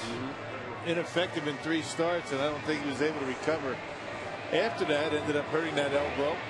So it's going to be Claudio Vargas in the 9th. They better have somebody up. It looks like Claudio throwing because pitcher just got pinch hit for.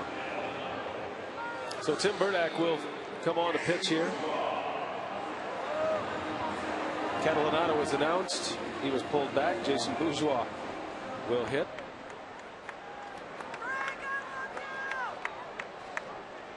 Two on for Bourgeois, the Houston native.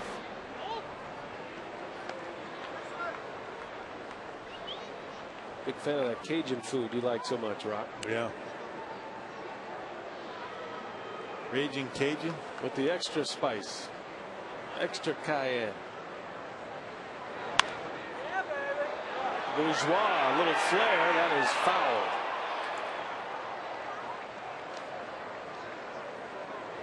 Ball to strike on Bourgeois. A couple of Cajun restaurants here in town.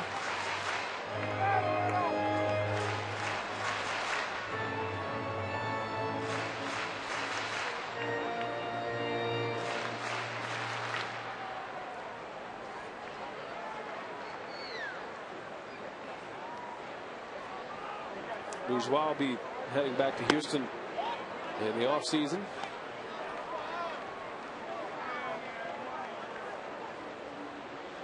Had a good year at AAA this year. He certainly earned his promotion. Played center field for Don Money's Nashville Sounds.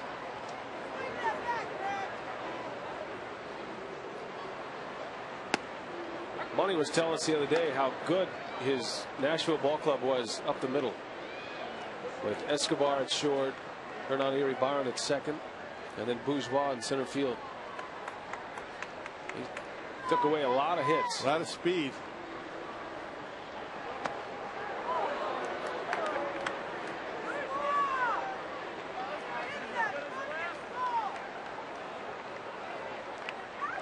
Don Money was a great Brewer. AAA manager with the ball club. You can expand by one coach at the end of the season, and Money joining the Brewers. We're going to sit down with Don Money at some point this week. We'll keep it a secret for now. I know he keeps coming up to me and he says, you know, your partner keeps telling me that we want to get an interview with me, and I haven't seen him. Not true. We had him on during the game on our last road trip. That's a high caliber spot. You don't get in-game interviews unless you're an A-lister. Yeah, but he's heard about the rail interviews. I mean, once you made the rail, that could happen. I think the rail's in his future, don't you? You think? You need to do it soon. He's starting to wonder. We were going to do it today. Then Prince Fielder cut him out of the show. Only Prince Fielder could cut Don Money out of the show. You can't do a rail interview on a Sunday. That's true also. Not a good day to get interviews from players. Or coaches. Or broadcasters, for that matter. Right.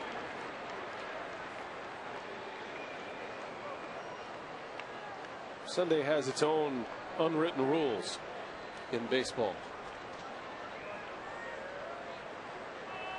I tell you, but they're unwritten.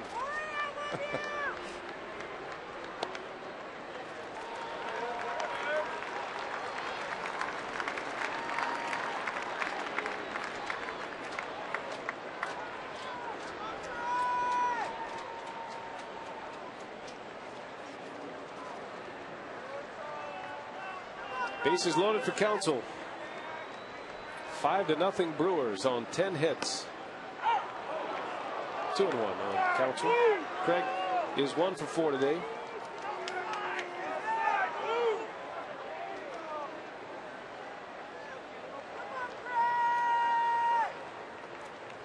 Tomorrow might be a good day. Monday's a great day. That's a work day. All hands on deck. Yep.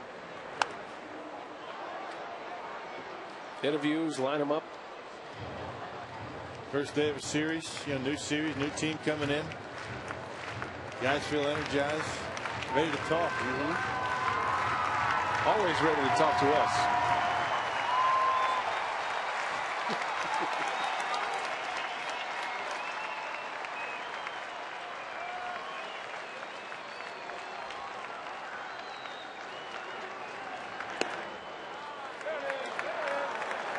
Full count to Counsell.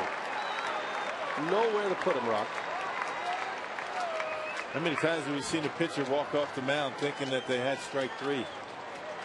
As Burdick just did it. As Ed Rapuano says, nah. Go back. New ball.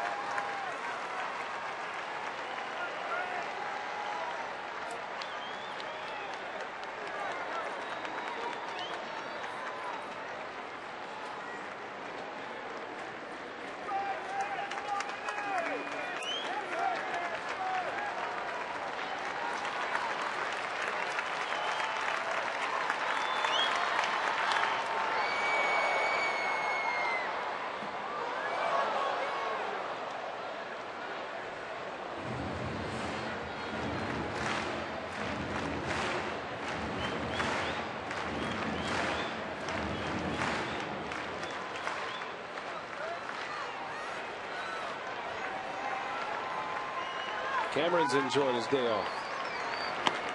Counsell walks. An RBI the easy way. 6-0. Bases still loaded. And here comes Corey Hart. And here comes Cecil Cooper. Only 4 walks in the last 2 innings, and Ronnie Paulino, I should say Felipe Paulino, did not walk a batter. Just one. 1 walk. 3 walks in this inning. Oh, those bases on balls. We'll take a timeout. Pitching change with 2 outs in the bottom of the 8th.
Nacho Libre says the Brewers are ready to sweep.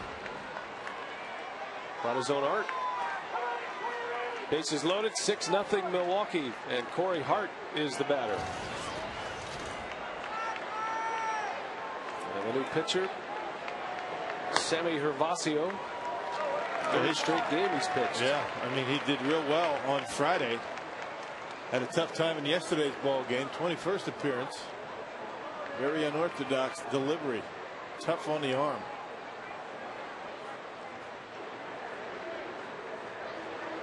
Gervasio gave up 2 runs. Did not retire a batter.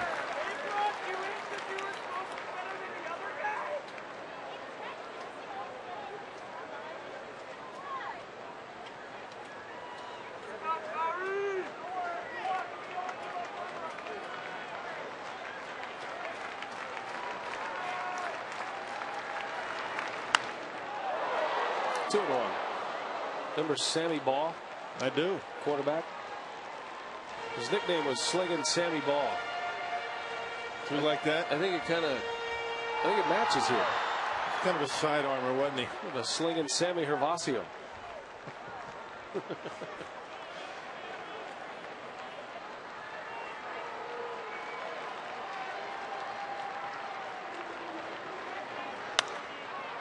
Into center, Bourne makes a catch. The inning is over. We head to the ninth. Nacho Libre.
Doug Melvin bobblehead day. The Brewers a nice lead on the Astros as we head to the ninth inning. 6-0 Milwaukee leads it, and Mike Burns in his return to the big leagues is on the mound. Burns thought he was done for the year. He drove his car from Nashville to Northern California. Cross country trip for Mike Burns. We're ready to settle in for the winter, and the Brewers called him up, said, hey, how'd you like to get back in a Brewers uniform? And he flew in just before this homestand began. Yep. And when the Brewers scored those 2 runs in the 8th inning, Vargas sat down and Burns got up and got loose.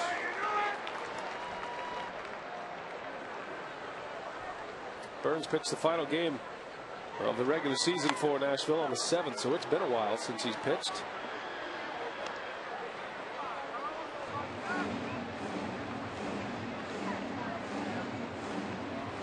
A former Astro, Mike Burns. Signed by the Astros, made it to the big leagues as an Astro.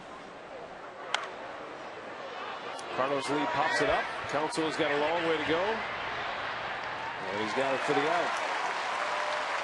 Catching the baseball is only half the battle in that particular spot for Craig Counsell. Yeah, trying to convince Prince to get out of the way. Second baseman has a much better angle on that baseball as opposed to going straight back. He's over on an angle. Has a better look at it.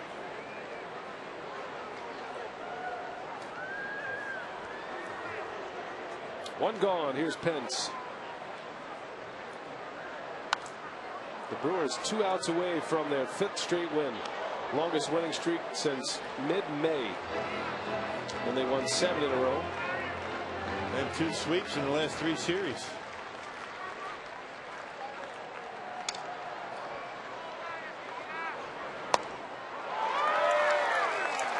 Brewers swept the Diamondbacks, split with the Chicago Cubs, and are close to a sweep of the Astros.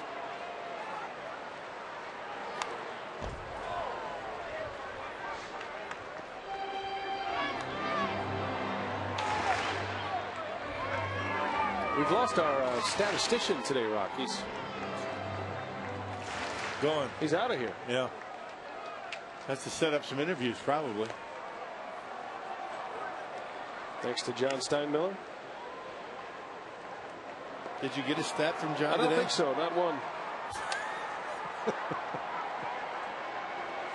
It's okay.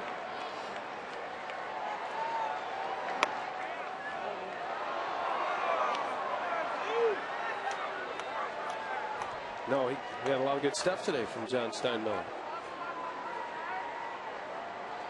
I can't remember any of it, but I know it was good. How you coming along over there? Doing good. A Sunday afternoon barbecue today for you and Otis? I don't think so. Not today.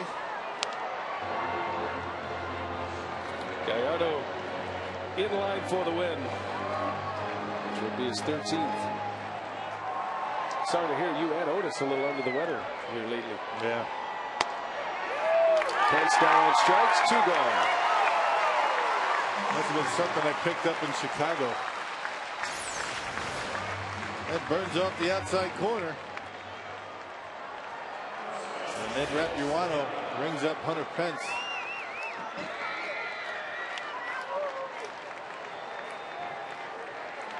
Brewers Live just moments away. Tejada sends one to the gap. And a double for the Astros shortstop.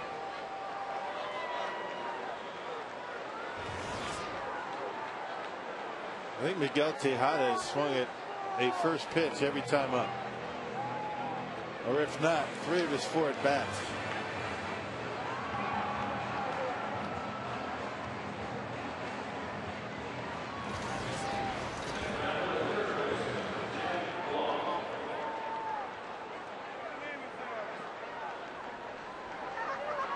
Well, some games to watch later today. Rockies and the Diamondbacks. Colorado 3.5 game lead in the wild card. They're underway. Arizona has a 1-0 lead. Dan Herron's pitching for Arizona today. It's 1-0 Diamondbacks in third. Giants trying to hang around in the wild card race. They lead the Dodgers 1-0. They're in the 3rd inning as well. Lincecum pitching today for San Francisco. And later tonight, the Cubs and the Cardinals. Cardinals with a magic number 4 over the Cubs.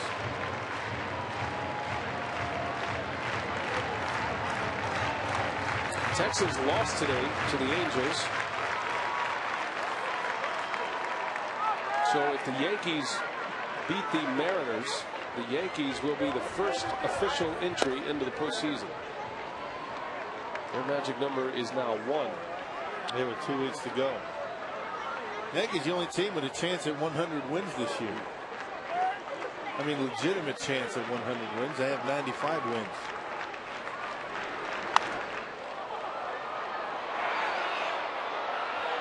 That's foul. 2-2 on Blum. No other team in baseball has 90 wins at this point.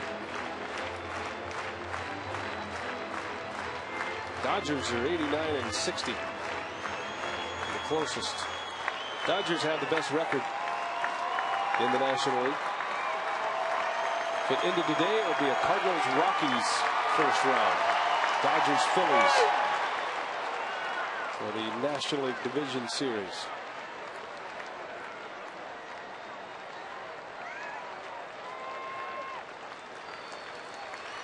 Well, Gallardo in his final start of the season. Brewers trying to send him off for the victory. And this should do it. Escobar cues it up. And a good throw, and that's the ball game. The Brewers win it. They sweep the Astros.